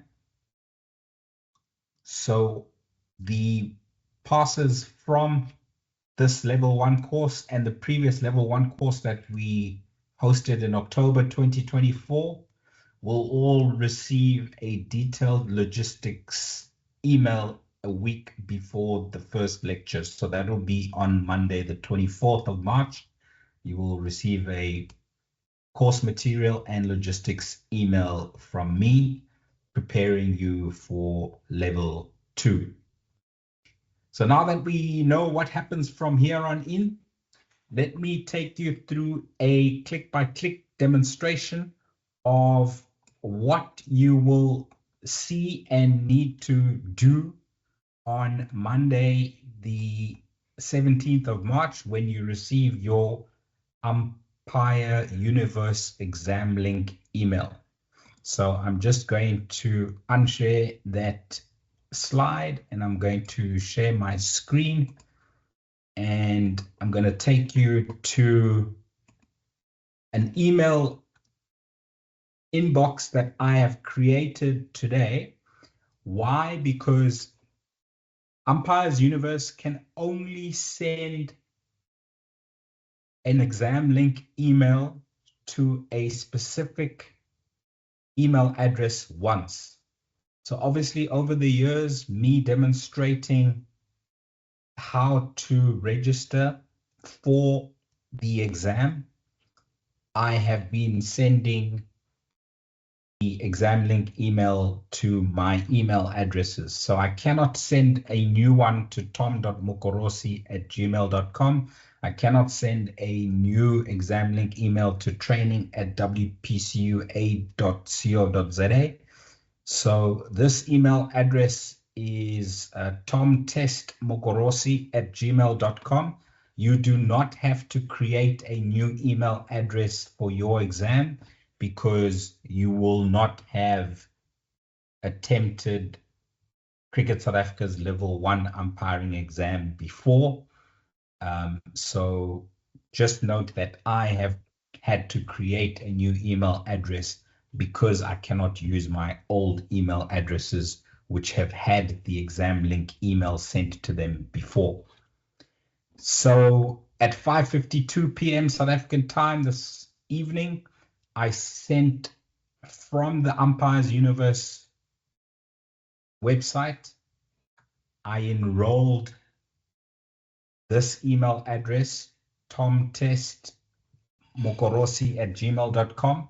I enrolled it for not the Cricket South Africa Level 1 umpiring exam, because we are going to actually do the exam together. So I cannot give you the questions and show you the questions in the Cricket South Africa Level 1 exam.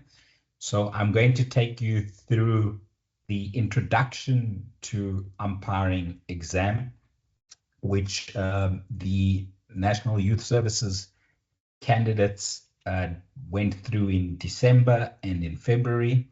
So they will know what that looks like. But the registration process is exactly the same for the introduction to umpiring exam as it is for Cricket South Africa's level 1 umpiring exam. So follow the same process next week, Monday morning, 9 a.m. South African time, when you receive this email. So the first thing you need to do, obviously, is to click on the email and open it, and it will look something like this. It will say the subject, you have been enrolled in a course, and it will say level 1 umpiring. A lot of people get attracted to the big get started button, but let's not get started yet, because for us to get started, we need to register. So I would have enrolled you for the exam, but you need to register for the exam. So this is how you register for the exam. On the email that you receive from Umpires Universe, you click on register, and you need to register with the email address that you received the enrollment email from. So I am going to register with tomtestmokorosi@gmail.com. And I need to use a password. I prefer to choose my own password so that I can remember it. And I'm going to type it in slowly and carefully. Sometimes my keyboard types letters in twice or misses out letters. But it's important, as you know, to have numbers and special characters in your password. And then you need to agree to the terms of use and then click on sign up. And I'm going to ask it to save this particular password. And it tells me in red that the user has been created. Please check your email. Why do I need to check my email? Because I need to confirm the account before I can log in. So here, if I go back to my inbox, you will see that another email has been received from Umpires Universe, and it is requesting me to confirm my email. So the first step that we've taken is to create an account. Once we created the account, we need to confirm the account. So this is what we're doing now. Confirm account. And once we confirm the account, it will tell us that account has been verified. And now we can log in to Umpire's Universe. Tom Pest mokorosi@gmail.com, and I can use my fingerprint to access my password, and now I can log in. When you log in, you will see which exam or exams you have been enrolled to. Now, as mentioned, I have enrolled myself to the Introduction to Umpiring exam, which has a blue background. The Cricket South Africa Level 1 exam has a green background, so that is what you will see on Monday next week. Not a blue background with Introduction to Umpiring. You'll see a green background with Level 1 exam. We've got a couple of more steps before we can get into the exam. But just a heads up, if when you log in, you don't see any exams and it says you have not been enrolled to an exam, it means that you have registered with an email address different to the email address that I enrolled you. Remember when I started this process, I told you that you need to register with the email address that I have enrolled you, the email address that you received the Umpire's Universe email in. That is the email address you need to use. Otherwise, you won't have an exam showing up in your profile page. So once you see the exam in your profile page, you need to click on View Course, and View Course will require you to enter your details. So, and very importantly, this is where when you fill in your names here, these are the names that will appear on your certificate. So my full name is Thomas and my last name is Mokorosi. So please make sure that whatever you put in here is what you want to appear in your certificate. So if you do have a middle name, you can also put that in here and that will appear in your certificate. Please make sure the spelling is correct on these inputs so that the spelling is correct on your certificate. Date of birth. A lot of people get frustrated by clicking back, going back in time on months. There's an easier way to find your birth name and a birth date. You can click on the month.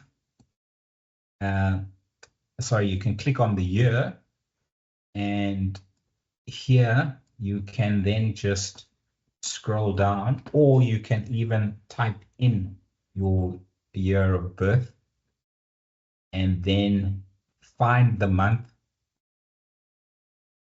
So mine is the 9th of February 1981. Please, we also need that to be correct. Don't be lazy and find the month and the day in 2025. We need your year of birth to be correct. Race, also select that. Gender, also select that. City, I'll put in Cape Town. And you will notice that the province to select, you only have options in South Africa. So if you are outside of South Africa, please just select Western Cape. But if you are in South Africa, please select your correct province as per where your city is in. And then you will save changes. And there is a bug in the system. You will see all of this weird coding language. Don't be worried by it.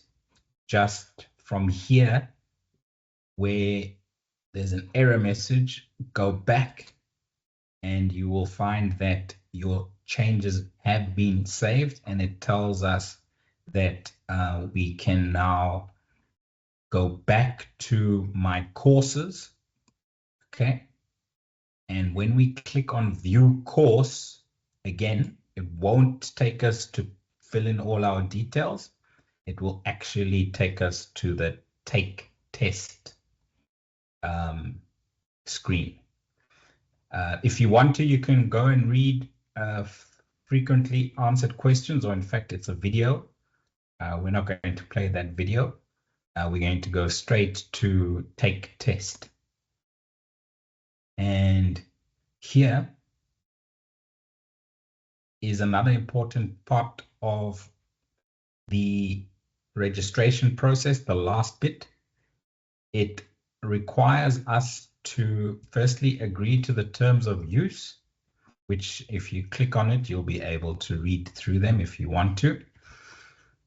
But very importantly, this is the last and most critical step of the process, is to select your provincial umpiring association. Now, regardless where you are in South Africa and regardless where you are in the world, here you need to all select Western Province. Why? Because if you select any other of the provincial associations, the certificate, when you pass, will not be sent to me. It will be sent to the head of training of the Provincial Umpires Association that you have selected. So please, even though you might be in Johannesburg, you will be tempted to tick Gauteng. If you are in Durban, you will be tempted to click KZN. Please, because this course has been run by Western Province Cricket Umpires Association, and because we want all certificates to come to me and then I will forward them to you, please all select Western Province. Okay, so that is the last step of the process, and we are going to go through the 35 questions that are in the Cricket South Africa Introduction to Umpiring exam. And for purposes of completing our revision lecture, I am going to ask Abdullah to facilitate the rest of you answering questions in the Cricket South Africa Level 1 umpiring, the Introduction to Umpiring course. Before I'm able to do that, I need to allow you all to be able to unmute your microphones.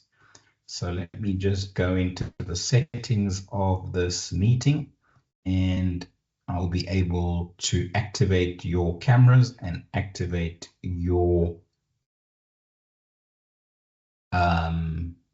microphones shortly. Just bear with me while I do the necessary. Just also remember where Abdullah mentioned that if a statement is not 100% correct, please mark it false in the exam. Okay, so keep that in mind, because we are going through an exam which is 35 questions and all of them are true or false. Okay, so read the statements carefully, especially if there is a negative statement. Just think it through before rushing into an answer. 35 questions in 30 minutes sounds like a squeeze, but it's actually, there's more than enough time if you take 30 seconds to read a question and then give your answer. Remember, in the Cricket South Africa Level 1 exam, there are 69 questions and you have 90 minutes, 1 hour and 30 minutes. If I do the Cricket South Africa Level 1 exam, because of all the times that I've done the exam, it takes me 30 minutes. If you're doing it for the first time and you are not referring to any materials like your PDF of the law book, like the presentations that we have sent you, and I'm going to send you the revision presentation tomorrow. If you don't use any material and you answer the questions from your own knowledge, it will take you about an hour. If you do, and it is an open book exam, you are allowed to refer to your law book. You are allowed to have maybe a tablet on the side that you are going through the revision slides on. If you do use content or course material, just keep an eye on the time to make sure that you do not take more than the 19 minutes that you are allowed for the exam. We will probably go over the 30 minutes required here because we will be taking answers from the floor, and we will see what happens when you run out of time for your exam. So Abdullah, I'm going to start the test, and together we are going to go through the Cricket South Africa Introduction to Umpiring exam. You will note the timer in red on the far right. And just note that there is still another bug in the system where the answers or the counter is not correct. It says there's only one question outstanding and 34 have been answered. That is not correct. So please ignore that. And it says that we are on answer or question number 35. So apologies for that bug. But what you can do maybe is just on a scrap piece of paper, write in yourself that you've answered 1, 2, 3, 4 as you go through the questions, just so you can track your progress against the time. So the timer at least is correct. So Abdullah, I'm going to ask you to help us pick candidates from the floor who are going to answer these questions. There are 35 questions. We have now 28 and a half minutes left. The first one is a statement. They're all statements, and we need to answer true or false. Umpires are the sole judges of fair and unfair play. And I think you went through this one in your revision slides earlier this evening. So if you know the answer, or if you want to attempt to answer, please put up your virtual hand in the meeting room, and Abdullah will let me know who is going to answer the question for us. Abdullah, any hands up in the meeting room? Yes, Tom. There's quite a few, but Bandile was quickest on the draw. Bandile, True. over to you. True. Bandile, I am happy with your answer. Umpires are the sole judges of fair and unfair play, so I have selected true and I've submitted, and you'll see that it took a little bit of time to flip over to the next question. That's obviously just in the background, and it depends on the speed of your internet connection and the speed of your device, how quickly it changes over. Thanks, Bandile. We're going to go into the next question and ask for the next hand. Captains are responsible for their team's conduct. True or false? Hands, please, Abdullah.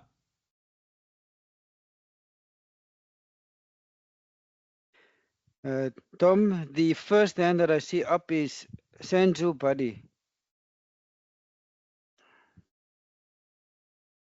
And it's true. Thank you, Sanju. That is correct. I'm going to submit. And Sanju, I did notice that you and a couple of other candidates have questions in the chat box. We will get to those questions at the end of this mock exam. Next statement, it is not against the spirit of the game to dispute an umpire's decision. So this is a negative statement, so just think it through carefully before you give an answer. Abdullah, do we have a hand to answer the question or the statement? It is not against the spirit of the game to dispute an umpire's decision. True or false? Quickest on the draw was Wasanta, Tom.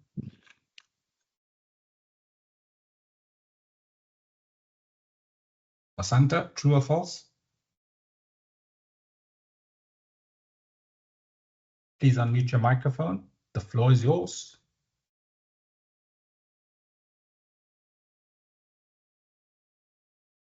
It looks like Wasanta's microphone is not working. Next one, please, Dula. Jeremy Fredericks, Tom. Good evening, Jeremy. Go ahead. False. False. That is correct, Jeremy. It is against the spirit of the game to dispute umpire's decision. So that negative statement is false. Well done. Thank you. And hope to see you soon, Jeremy. Probably at Boland Park for the final on Sunday. Yeah. Cheers, Tom. Cheers. Right. Next one. Teams are allowed to distract opponents verbally. True or false? Abdullah, any new hands? And if I can ask everybody to mute their microphones once they have answered their questions, please. Tom, earlier it looked like Wasanta could unmute his or her microphone, so I'm going to give him or her the opportunity again. If not, then Ian Fraser is next. Wasanta, unmute your microphone and give us the answer, please.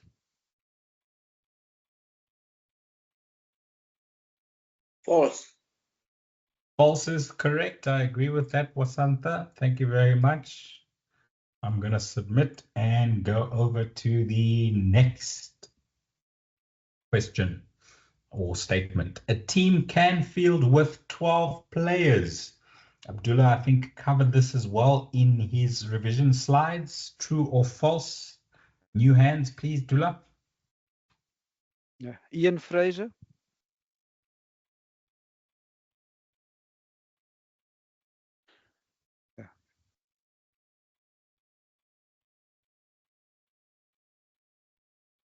Ian, can you unmute your microphone?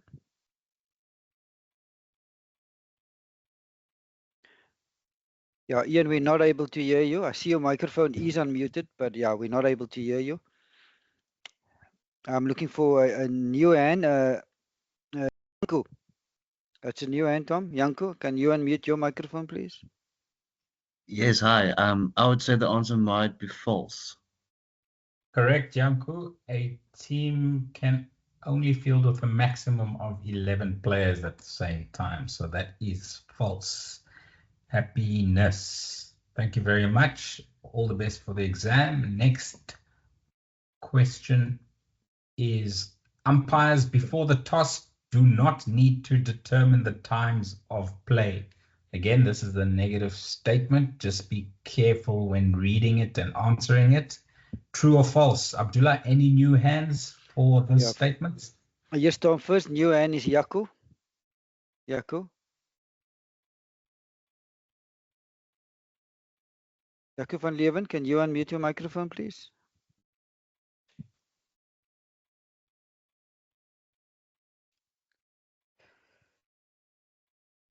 I think Yaku is struggling to unmute his microphone. Tom, next new hand is Nagendra. The answer is false. Correct, Nagendra. The umpires do need to determine the times of play before the toss. Submit. On to the next statement. And we are looking for new hands. So please, if you've been quiet and you haven't participated yet, Abdullah's looking for your name. Next statement, the bowler's end umpire to stand anywhere where he or she feels comfortable. True or false? And remember, we said that a statement needs to be 100% true for you to mark it true, otherwise mark it false. Monwabizi, Tom, can you unmute your microphone? Give us the answer, please. Monwabizi.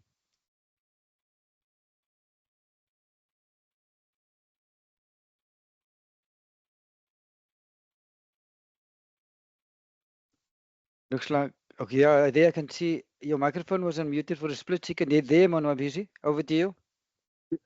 The answer is true. Monobisi, I don't think this statement is 100% true because law tells us, yes, he can stand where in the best position to make a decision. And he or she also needs to be in a position that is not obstructing the bowler's run-up and does not distract the striker. So I believe this is false. Okay, so remember to read your laws carefully and ensure that a statement is 100% true before you mark it true. Otherwise, you mark it false. Next statement, the dead ball signal is made by extending both arms horizontally, like this. Abdullah, I'm sure we've got many hands to answer this particular statement. Is it true or false? New hands? Yeah, Numpilo, can you unmute your microphone? Numpilo? The answer is false. The answer is false. That's correct. The signal extending both arms horizontally is, of course, the wide signal, and the dead ball signal is crossing the arms at waist height repeatedly. So well done. Thank you so much. And please mute yourself after answering a question. Thank you. Next statement. An umpire may signal 4 byes in one motion to the scorers. So can we do this? Signal 4 byes in one motion. Please, for those of you who have answered questions, please put yourself on mute to avoid distractions for others. Thank you. Abdullah, any new hands for this one? Yes, Tom. Aryan Premji, can you unmute your microphone, please? Yes, hi. This would be false. This is false, Aryan, correct. Law tells us that each signal needs to be made and acknowledged separately. So we would signal byes first because that is what happened. And then the ball went over the boundary and then we signal boundary 4. Well done, thank you. Next statement, and we've got 20 minutes left. The pitch length is the same for all ages. Abdullah, true or false? Any new hands, please? Yes, Stefan, can you unmute your microphone, please? Evening. In South Africa, it's false. In South Africa, it's false. And yes, in the law book, it says that junior pitch lengths can be shorter and determined by the governing body in that particular country. Thanks, Stefan. Well done. Next statement. A change of innings will be classified as a scheduled interval. True or false? Abdullah, any new hands for change of innings? Yeah, Jacques, can you unmute your microphone, please, Jacques? True. I think I heard a true there, and it is Yes, correct. true. Thank you very much, Jacques. Well done. I'm sure you'll do well in the exam. Please put your microphone back on mute as we go to the next question.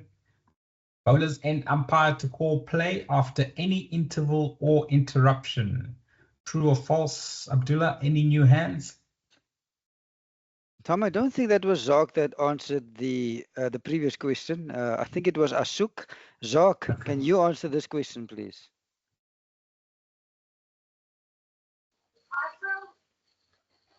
I think it's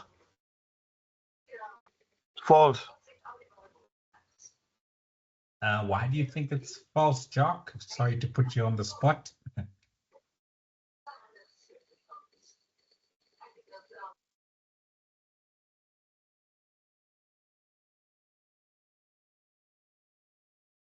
Let's think it through. What does the umpire always call after an interval or an interruption to restart the match?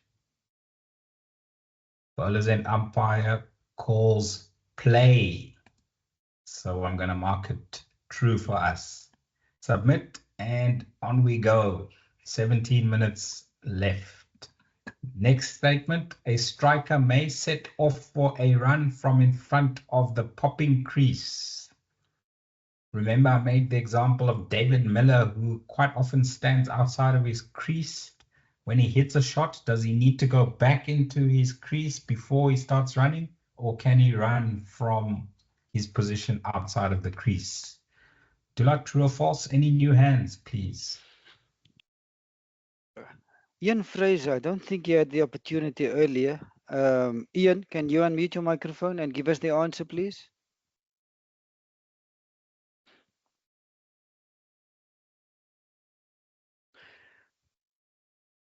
Yeah, Ian, I think there's a problem with your mic. I can see you unmuted, but yeah, you're not audible. I'm now looking for a new hand, Tom. There's lots of old hands here. And Nathan, that's a new hand. Nathan, can you please unmute your microphone and give us the answer? So the answer there will be true.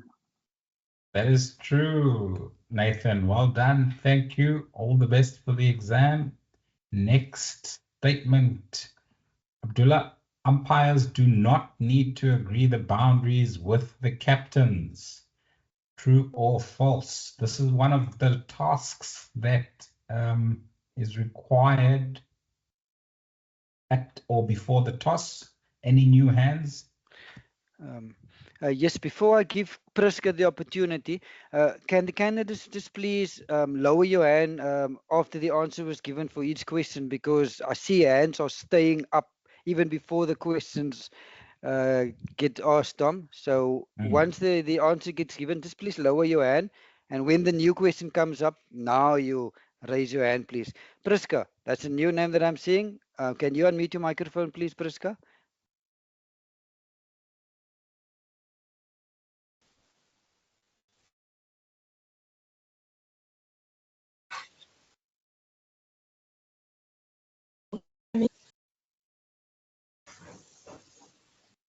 Yeah, Priska, we can hear you.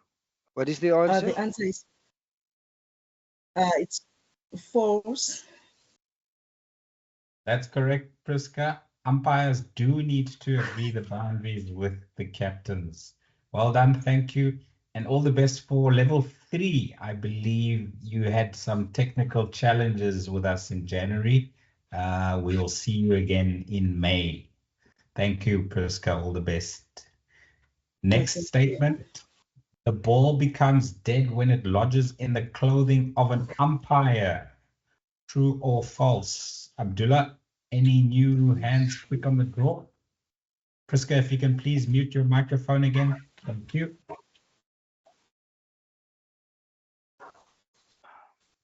I saw Clement, Sam, for a second. Clement, that's a new hand.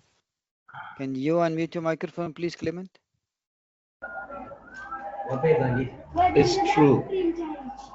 Yes, it's true. It is true. Correct, Clement. Well done. Thank you. Yeah. I'm submitting, and we're moving on with 14 minutes left on the clock. Please mute your microphone. Thank you, Clement. Next statement, a bowler may change his or her delivery mode without informing the umpire. Ooh, is this true or false? Abdullah, any new hands, please? Yes, Tom, the first new hand that I'm seeing is someone called Mazizi Gampu. Hey, Kampu, my legend. The floor is yours. Mazizi, please unmute your microphone. The floor is yours. Good evening, ladies and gentlemen. The answer to this, the power may change it to the remote without it. No, they can't. They need to inform you as an umpire. Otherwise, you have to call a no ball. Thank you very much, Mazizi Kampu, National First Class Panel Umpire of Cricket South Africa. Well done and all the best for the rest of the season. Good to have you on our calls as usual. Next statement, the bowler's back foot may touch the return crease on delivery. True or false? Abdullah? A new hand that I'm seeing, Tom, is Puso. Puso. That's the name that I'm seeing. Puso. Puso. Can you unmute your microphone, please, and give us the answer?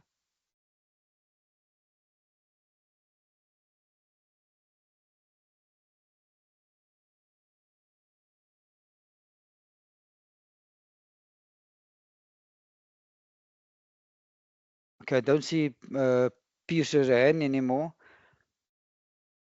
I don't see any new hands, Tom. We'll then have to go as quickest on the draw. Nagendra. You're on top of my list. Nagendra. The answer is false. Answer is false, Nagendra. Well done. Thank you. Of course, if a bowler's back foot touches the return crease on delivery on first landing, we will call and signal no ball as the bowler's end umpire. Can everyone just lower their hands before the next question is asked? Next question. Next statement. The call of no ball shall override the call of wide. True or false? You may put your hands back up to answer the question. The first new hand that I'm seeing, Tom, is Chepo. Chips, can you unmute your microphone, please? Good evening.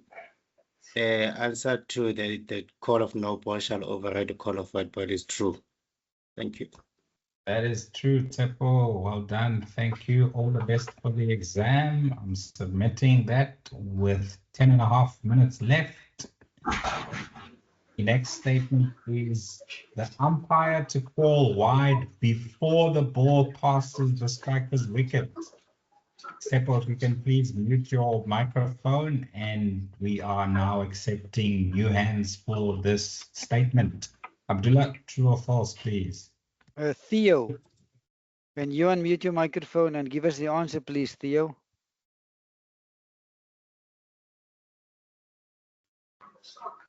Good evening. The answer is false. False indeed, Theo. We need to wait until the ball passes the striker's wicket before we call wide. Thank you very much. All the best for your exam. The next statement. A batter can be dismissed from a wide delivery. Abdullah did go through this in today's revision slides. Please put your hands up now for this statement. True or false, please, Abdullah? There's a few hands that's never been lowered, so I'm going to go past them like Nagendra. That hand has been raised for a few minutes now. Ashok, can you unmute your microphone, please?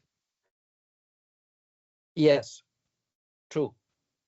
True. A batter can be dismissed from a wide. There are four possible modes of dismissals off a wide. Thank you. Well done, Ashok.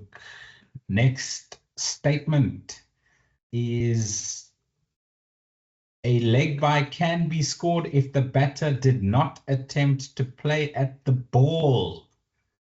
Abdullah took us through this in, I think, lecture number 4. True or false? Any new hands, please, Abdullah?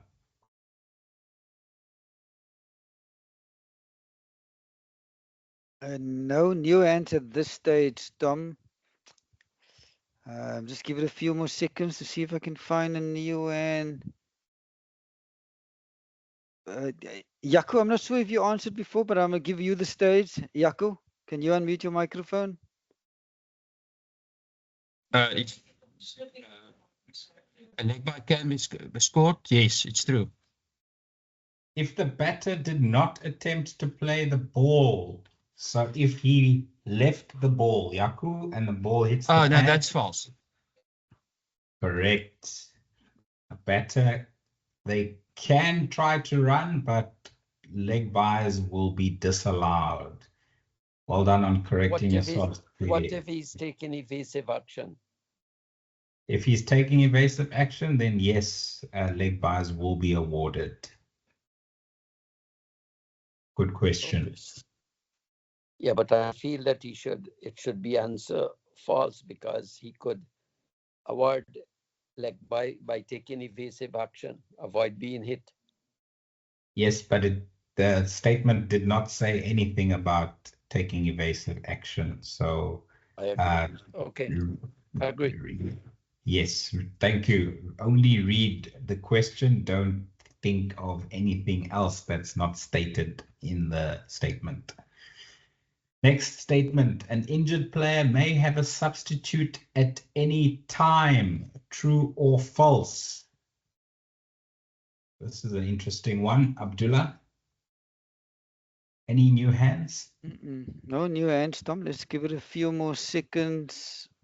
Our usual quick on the draw suspects. No new hands.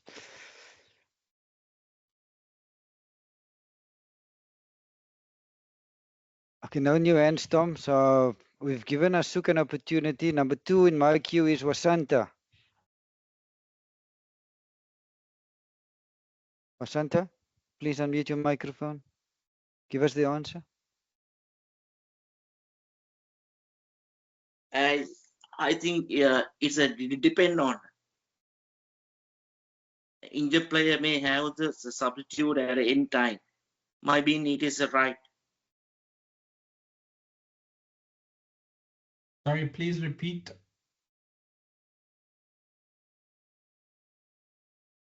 I think injured player may have a substitute at any time. No, it's Yes. But you're depend saying on. true. I think true. Yes, I'm happy with that. I'm happy with that. We will see at the end when we submit which questions we got wrong and which we got right. So maybe that's one to look out for at the end. Abdullah, may a substitute act as a wicket keeper?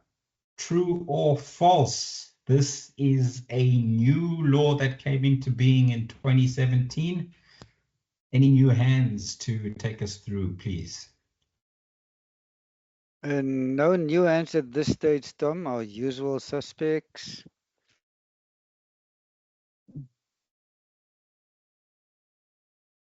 Let's give it a few more seconds. No, I don't see any new hands.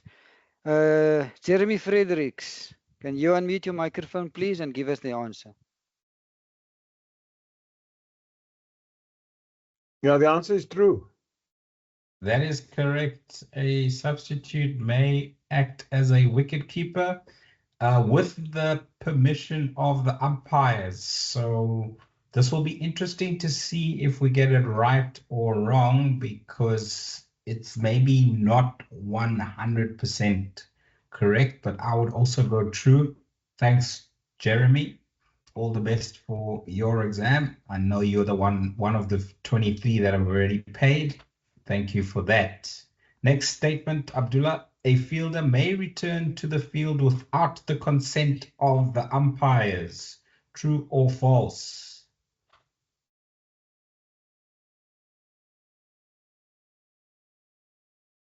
No new names, no new hands, Tom. Usual. Quick on the draw.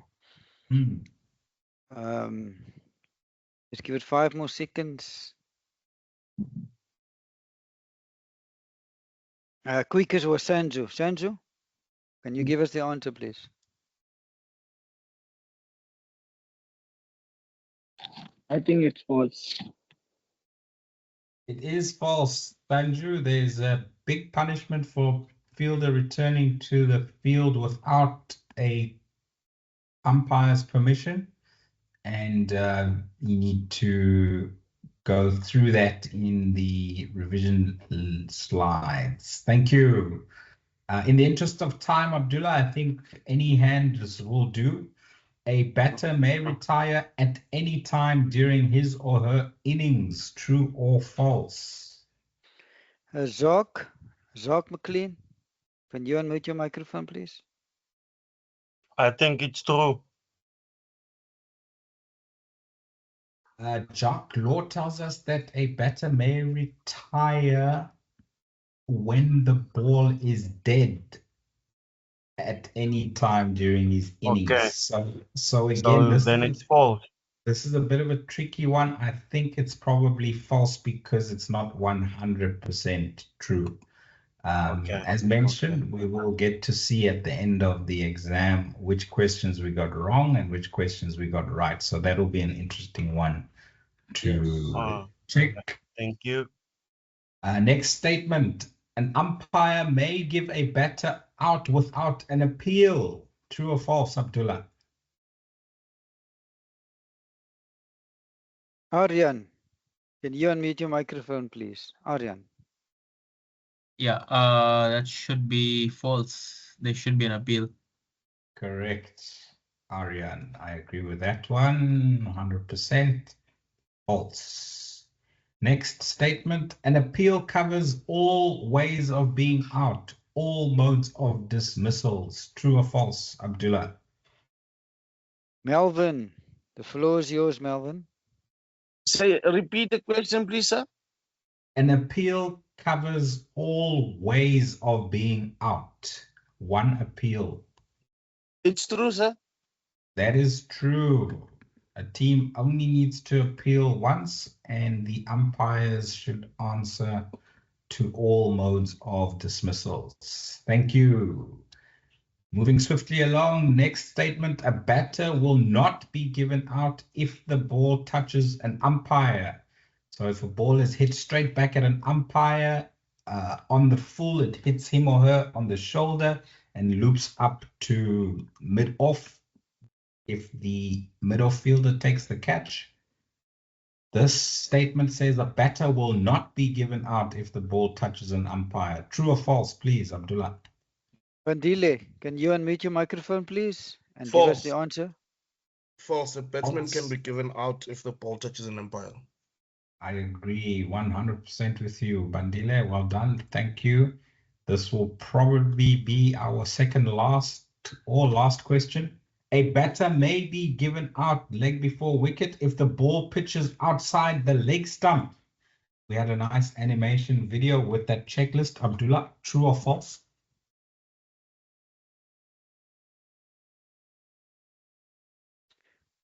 I see a new hand, Tom. Sorry, all the way from the United States. Sal Said, can you Yes. unmute your microphone, please, and give us the answer? Yes. False. False, Sal. Quite correct. If the ball pitches outside leg stump, it should not be given out. This will definitely be our last question as the time has expired on the top right hand of the screen. The umpires must give the batter out LBW because no shot was offered. Often you hear the bowler or the fielders when a batter shoulders arms and the ball hits the pads. It must be out, umpy. No shot, no shot. Abdullah, true or false?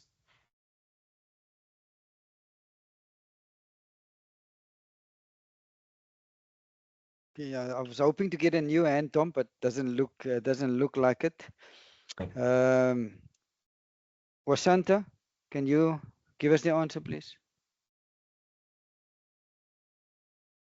Yes, I think it is a depend on the ball, the pitch, the wicket to wicket, the 9 inches, and batsman doesn't show the action, it's be true. So the statement says the umpire must give the batter out LBW, regardless of where the ball was going. No shot was offered. Yes, that's false. False. Remember the last and most important part of a leg before wicket decision? Yes, because the umpire must give the batsman out LBW because of the shot was offered. No shot offers. Yes, because of yes. We need to determine if it was not for the ball hitting the person of the striker, was it going on to hit the stumps? And no shot was offered. This statement does not tell us that the ball was going on to hit the stumps. So let's mark it false. We are submitting our last answer. I'm not sure that we've covered all 35 questions, but this is what happens when your time expires. The next question that you submit an answer for, that will be the last one that you do submit, and then it will show you what you've submitted for all the questions. Unfortunately, you cannot go back to change your answers. But it shows us here that we did not complete 1, 2, 3, 4, 5, 6 questions. So we only answered 29 out of 35. I think to get 80%, we need 28 correct answers. So let us view our results. Did we get 28 correct answers, which would give us 80%, or did we get less? Or did we get 29 out of the 29 that we attempted? Let's have a look, see. This last step does take a little bit of a while because in the background, the system is processing. It says, yes, well done. You successfully passed your test. So we got 28 out of the 29 answers that we submitted correct. So let's see which one. This one we didn't attempt. This one we didn't attempt. This one we didn't attempt. This one we didn't attempt. Umpires before the toss don't need to determine the times of play. Not sure if we attempted that one.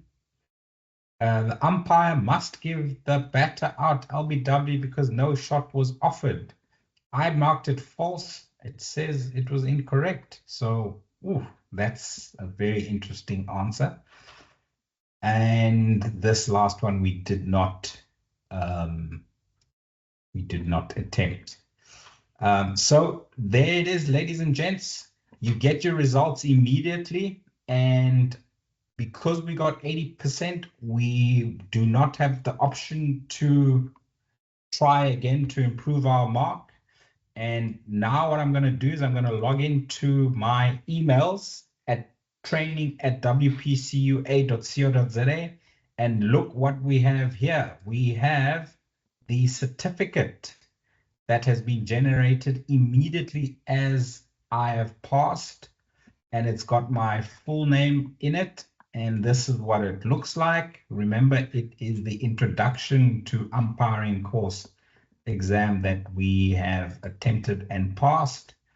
The level 1 certificate looks slightly different, but this is just to show you that it has my full name in there.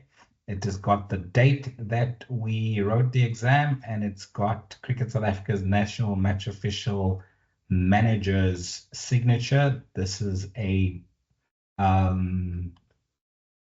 Gerry Pina used to be the national match officials administrator. The level 1 certificate will have the current national match official manager's signature on it, Mr. Niels Momberg.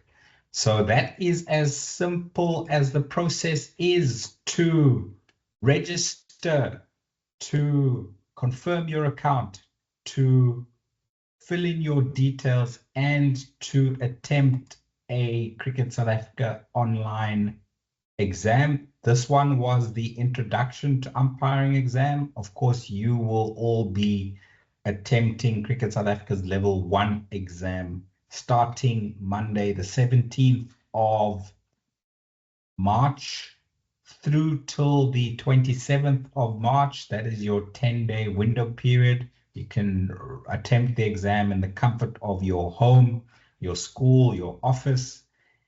You can use a cell phone if you want to for the exam, but the exam is best attempted on a computer. And of course, you need to have an internet connection as well as a device that can connect to the internet. I'm now going to stop sharing, and I'm now going to go into the chat box to go through the questions that have been posted in the chat box while we were presenting. And if there are any further questions, then we will take the hands in the meeting room. If your hand is still up to answer a introduction to umpiring question, exam question, please put your hand down now so that we don't pick your hand for any further questions. Abdullah, Sanju asked while you were presenting, and maybe Sanju must just clear this question up. If the ball was damaged or resized, or I suppose that means hit out of shape during the 75th over, then a replacement ball of similar wear and tear was selected at the 75th over. When is a new ball going to be available to the fielding side? Is it still going to be at 80 overs, or does it need to be later because we picked a replacement ball after 75 overs? Abdullah, you want to take Sanju through that? Sanju, if I did not ask your question correctly, please put your hand up and we will get you to ask your question correctly. Thanks for your question, Sanju. Law guidance by telling new ball is only available in a modern game. Let's use Test match cricket as an example. After 80 overs bowled with the old one. So in your example, so there was a need to change the ball after over 75. So you will then go to the like in Test match cricket, the fourth umpire will come onto the field. The on-field umpires will then go through the box of use or spare balls. They will then choose a replacement ball that had similar wear and tear to the one that needed to be replaced. So now let's say that the umpires then chose the replacement ball after 75 overs. Tosses it to the fielding captain. Play will then continue. Now we get to 80 overs. So I think your question is, can we now take the new ball after 80 overs? Yes, we can take the new ball after 80 overs. The ball that was replaced after 75 overs, it's still seen as, the old ball. The law allows after 80 overs, new ball to be taken. So the option is there for the fielding captain to take a new ball after 80 overs are bowled. Over, Tom. Thank you very much, Abdullah. Next question in the chat box is from Bandile. When does the game start? Is it when the team enters the field, or is it when the opening bowler starts his or her run up for the first ball of the match? Abdullah? Bandile, again, let's use our test match as an example. So day one of our test match, 9:30 the toss took place. Let's say Tema Bavuma won the toss and is going to bowl first. So 9:55, the umpires will take the field, then the fielding side, and then the batters will take the field. First ball will be bowled at 10 o'clock.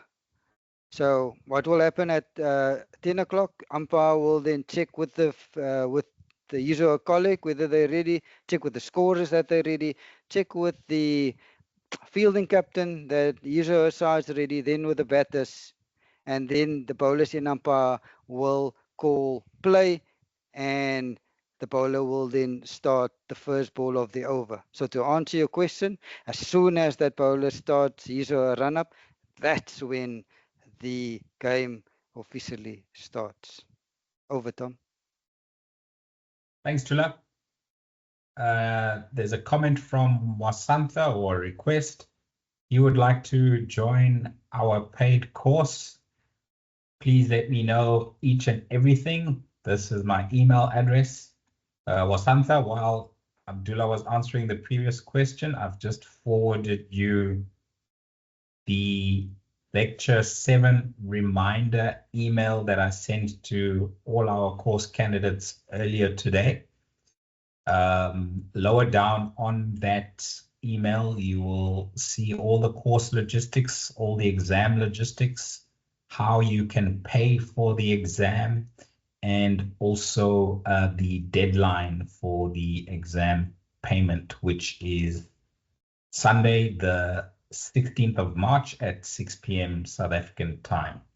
So Wasantha, you are now on the mailing list, and you will also be receiving, starting from tomorrow night, the list of all email addresses that have been paid for. So keep a lookout for that list on a daily basis to ensure that if you have paid, that your email address is now on that list. Wasantha, I hope you will be joining us for the exam by paying your Okay, sir. Okay, exam thank you very much. I will. before Okay, I Sunday. will highly appreciate it. Okay, thank you very Perfect. much. You're welcome. Thank you. Caleb asks, what is the email that I must send my proof of payment to? Caleb, it is training@wpcua.co.za. I've just typed it into the chat box. You can copy and paste it from there so that you get the spelling correct. Ian asks, as we are using the MCC laws of cricket, why is this course recognized in the UK? Ian, are you asking why it is recognized in the UK, or are you asking why it is not recognized in the UK?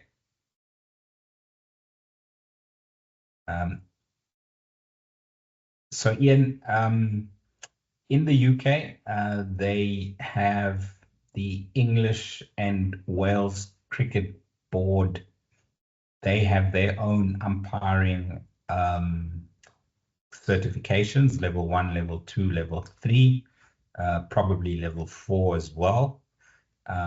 So I know that we do have an umpire that left Cape Town halfway through last year and is now with his Cricket South Africa level 3 umpiring certification, umpiring in the United Kingdom.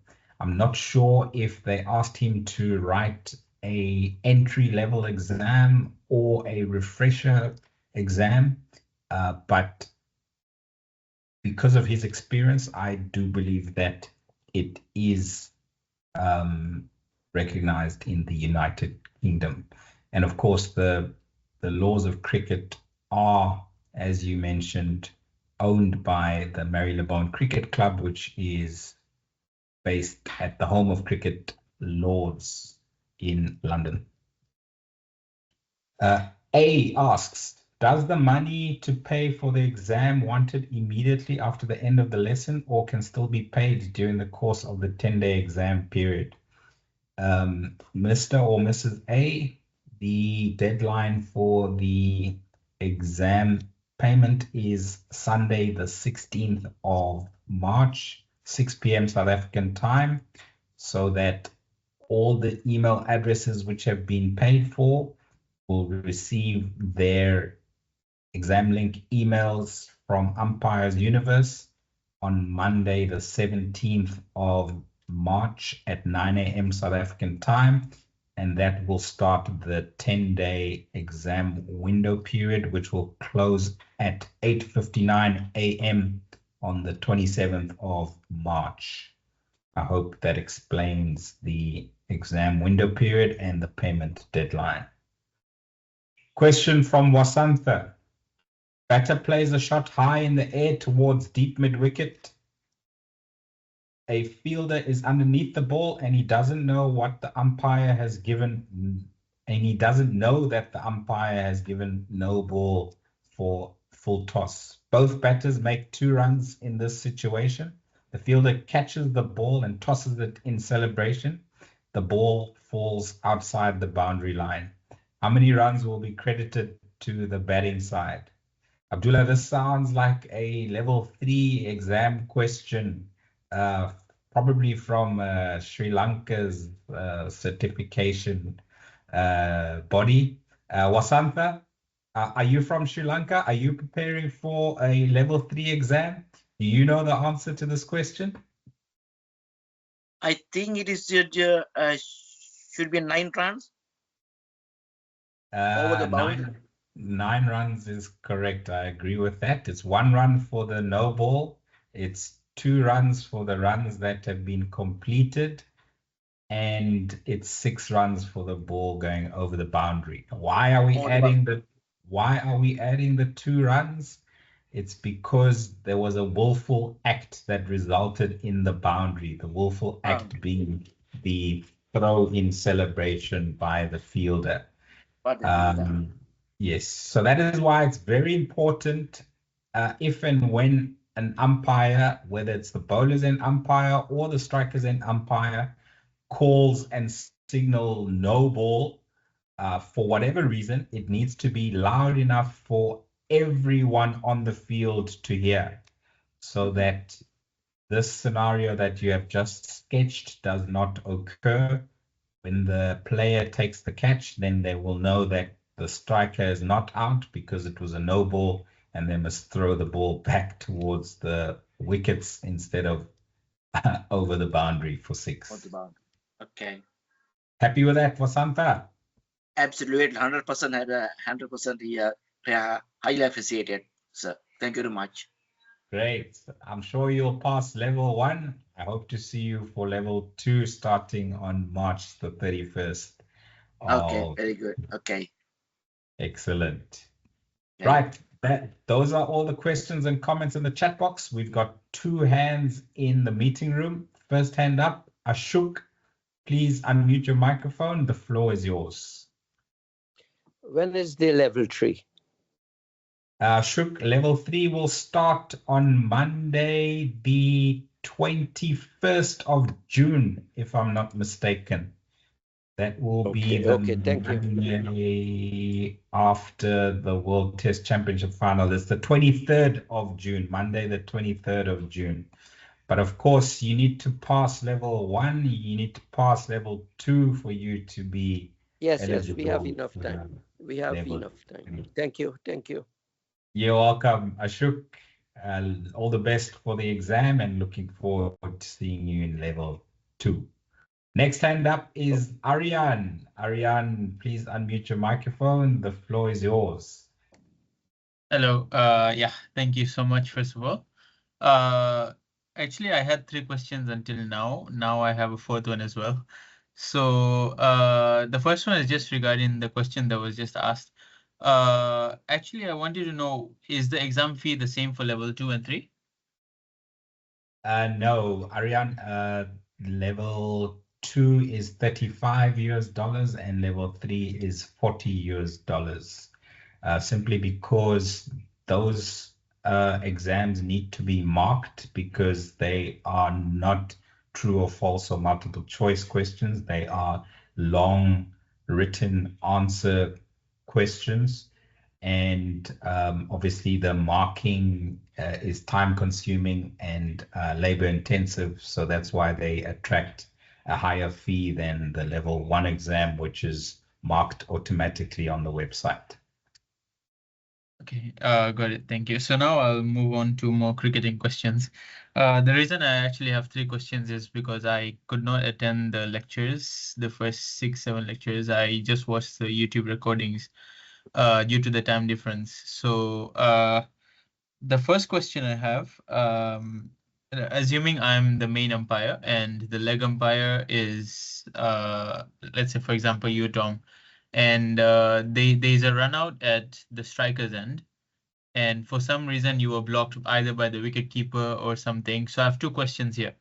If you cannot see, and we're assuming here there's no third umpire or replay, so if you could not see what has happened, number one, can I give you guidance on whether, let's say, if I'm the main umpire and I saw that the wicket keeper's hand hit the stump before the ball, and can I give you a verdict of out or not out based on what I think, whether the batsman was in or not?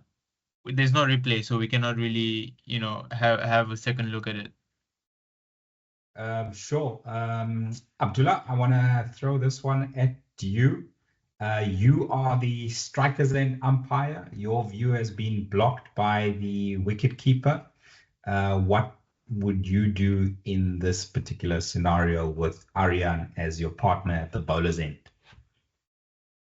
So, Aryan, yes, the law allows me to consult you if my view was obstructed. Let's say keeper's back towards me, and I am not sure whether the keeper's broken the stumps clearly with the ball or not, or maybe with the body or leg. The law allows me to go and consult you and ask you whether the stumps was fairly broken. But that is the only question I can ask you, whether the stumps was clearly broken or not. I cannot ask you whether, how did it look to you? Do you think the batter's out or not?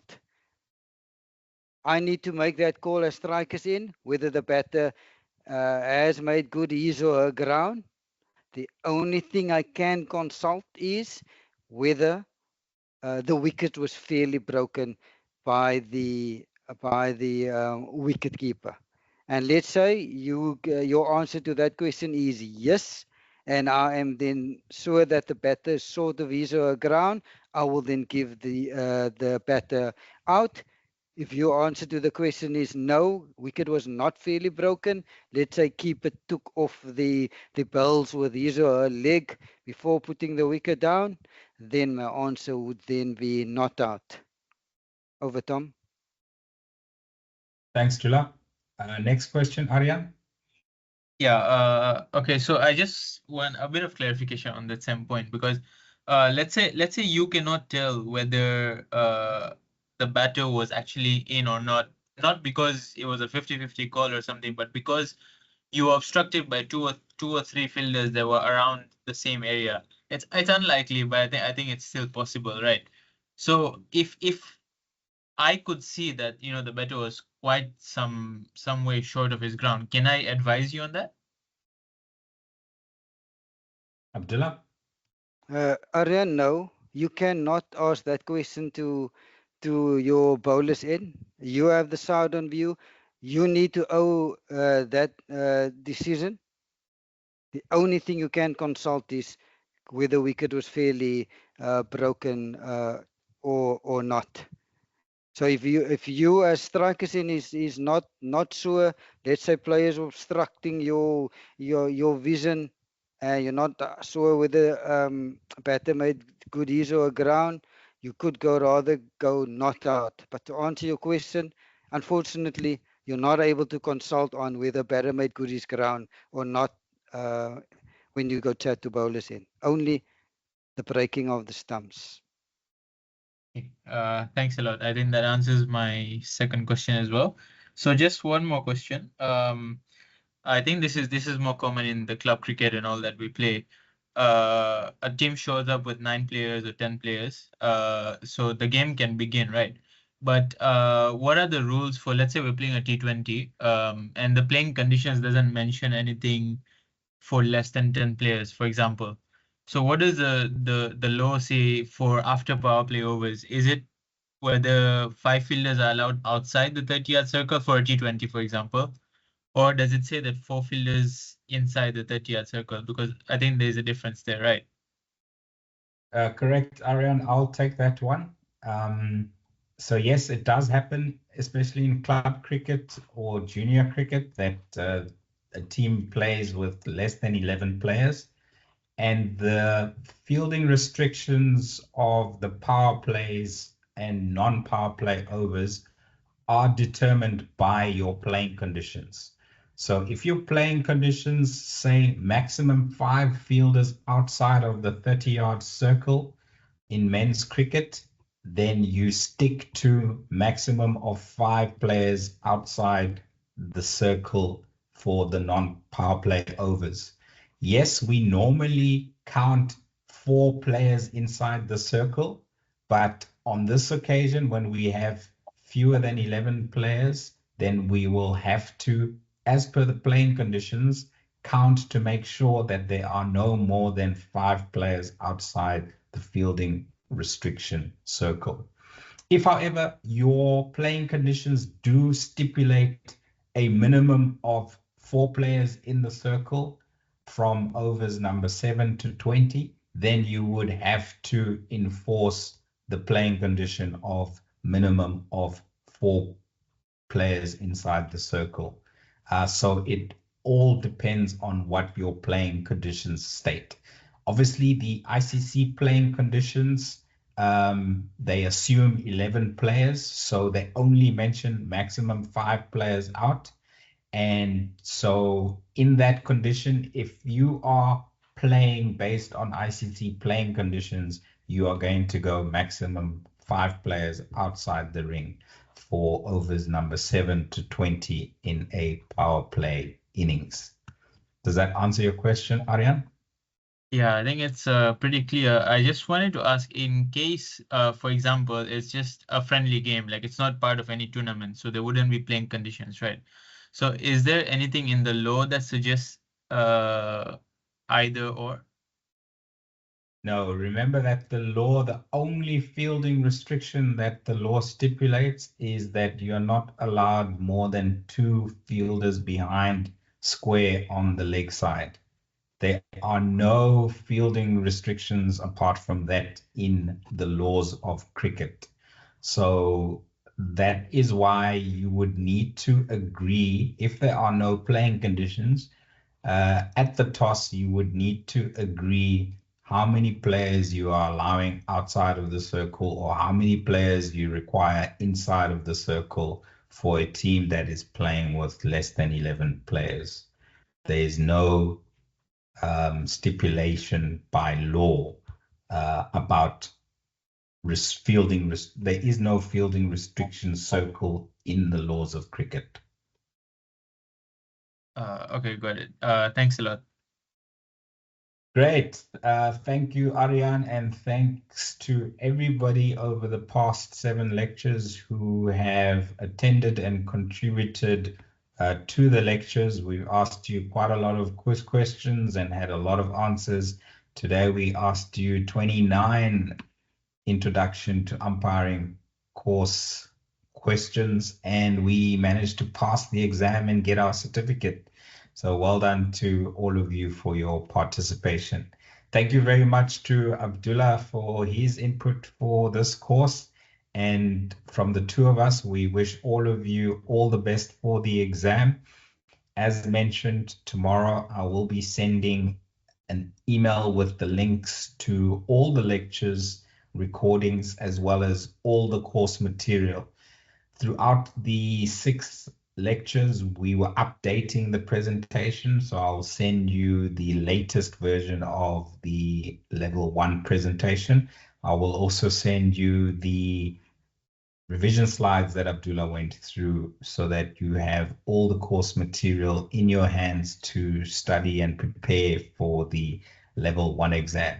Thank you to all of you who have already paid the exam fee, and to all of you still wanting to pay, the details are on the email as well. All that's left for me is to wish you the best in preparing for your exam, and we hope to see you all for level 2 starting March the 31st. Have a great day further. Thank you and goodbye.